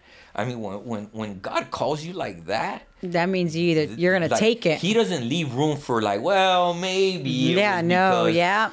And so, I'll give you a little side story on that one too, just so you can understand what I'm talking about, right? So, you know, when she told me that, I was like, holy crap, that's crazy, man. Like, I can't wait to meet this guy now, you know what I mean? Because I heard him preach, you know, I mean, he was pretty good, you know. I was like, man, I got a pretty powerful message, you know, like, but I'm still not trying to hear it. Yeah, I'm like, but when she told me that, and I had that little, like, moment of clarity, and I'm like, man, dude, I couldn't wait for service to be over because I wanted to go introduce myself to him, you know? So when Sunday came, you know, I went up to him and I was like, hey, man, I was like, you know, Joey Rosales, you know, and he was like, yeah, she's like, that's Gina's cousin, man. I was like, dude, he was a mentor of mine when I was like, he's like, go tell her, man, you know, and I was like, all right. So, you know, I went over there and told her, and she's like, oh my God, you know, and she's hugging me, and, you know, she's, you know, of course, you know, they go to my wife, and, you know, and everything is cool, you know, and so, you know, boom, there's change, you know. So about 6 months in, I remember I was like, you know, dude, I'm sold out now. You know, like I remember, dude, it was crazy because my first visit home, right? My wife's brother was living there. He's gonna see this and be like, So my wife's brother was living there, right? But I like because of the way that, you know, I grew up and everything like that in prison. You know, like dealing with men is like, you know, hey man, you know, this is just what this is. You know, so I remember, you know, he was there. And I was like, hey, man, let's go take a quick walk, you know? And he was like, all right. So we walked about halfway around the block, and I told him, this is the deal, man. I says, I'm hanging up my guns, and I'm picking up my Bible. I said, you got issues with that? You know, he's like, no, it's cool, man. You know what I mean? And I was like, all right, well, you go spread the word, man. And if anybody does have issues with that, my backyard's open to any homie anytime if he's got issues with that, you know? And because that's how I knew how to deal with that stuff. You know, I mean, I would never do that now. You know what I mean? But back then, you know, I was so young in my faith. I was like, oh, man, you know, like that's how I knew how to deal with it. You felt kind of uncomfortable, embarrassed a little bit still? I wasn't uncomfortable, embarrassed. None of that. It was just like, all right, well, if fools don't like it, I don't care. You let's know what get I mean? it. Like, let's roll. You know what I mean? That's just the way I roll, right? And so, you know, so it was that. But about 6 months in, I remember, like, I was like, I told Pastor, I was like, hey, man, you know what? Is there any way I could work in the office with you, man? Like, I'll do all your secretary stuff. You know what I mean? I was a clerk when I was in prison. You know what I mean? Like, I could do it out here. yeah. He's like, yeah, dude, no problem, man. He's like, well, let Juan know, da, da, da. And so him and I ended up getting really close, And so I remember him telling me, everything was kind of a trip, man, because on my first day that I went to go interview with the church, I remember the guy, the pastor Juan, he goes, what do you do for a living, man? I go, oh, I'm a personal trainer, man. He goes, do you know how to, like, train groups? He was like, because all these dudes in that home are lazy, man. He's like, I've been trying to, he was like, 'cause I remember he goes, I've been praying for you. And I go, what do you mean? He was like, yeah. He was like, I was looking for a personal trainer because I want somebody to train all the guys. He goes, can you do that? And I was like, that's what I do. And he was like, cool, man. He was like, so twice a week you're going to train the guys at the park? He was like, you're an answered prayer. And I'm like, whatever. So you're all having good burpees and shit. Right? So, it was kind of a trip. Yeah, it worked out. Like, so, but this was before I'm saved. So now I'm, serving the Lord or whatever. And, we were doing all that. And, I'm like, man, it's the first time in my life that I ever felt so clean and light. Nice. Dude, like, wow, this is something new. You know what I mean? Yeah. And so, and but it's harder, for my loved ones because, like, they're like, this fool could spit a good one, man. He's done it before. You know what I mean? So, trusting everything, which is understandable. Absolutely. No, for sure. You know what I mean? And, you have to earn that stuff, But either which way, so I remember Pastor Raul tells me, he's like, hey, man, I had already been there for about 9 months, and I was court committed for 1 year.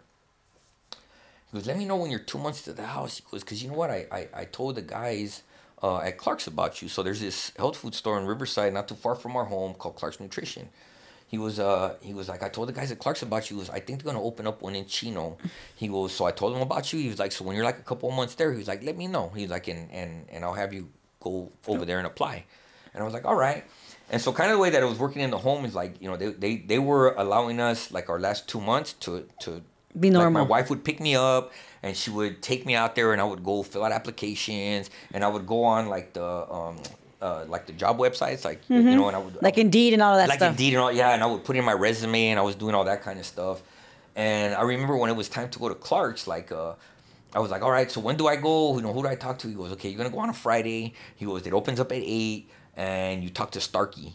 And I was like, okay. So they dropped me off in front of the store. This is a small store in Riverside, So I go there and I have my whole, all my stuff, all my stuff from Huntington and, my personal trainer stuff and, my, certified. All your certificates. All my certificates, all that stuff, my diplomas and whatever. So I walk in there and I have a tie on, because, when we're going to church, I wear a tie, Excuse me. So I go there and I go in there and I was like, talk to the first dude. I was like, hey, man, is Starkey around here? And he was, the guy was like, I don't know, that's the manager over there. So I walked up to her and I was like, hey, is Starkey around? And she was like, oh, no, Starkey will be out down around 12 o'clock. So if you come back around that time, you'll be able to talk to him. I was like, okay. So I come back at 9. You know what I mean? I'm like, hey, is Starkey here? You know what I mean? And she's like, no, not yet. You know what I mean? She's like, come back at 12. So I come back at 10, you know what I mean? Because I'm pretty persistent, So when I walk in the third time, she looked a little annoyed. She was like, hey, look, Starkey's going to be out around 12. She was like, oh, shoot. She's like, actually, that's him right there. And I was like, oh, that's him? She's like, yeah. I was like, all right, cool. So I walk up, and he was with the customer. And so the customer's walking, and he was walking. And I was like, excuse me, are you Starkey? And he was like, yeah. He was like, but I'm with the customers, but I'll be back. I'll come talk to you in a minute. Okay.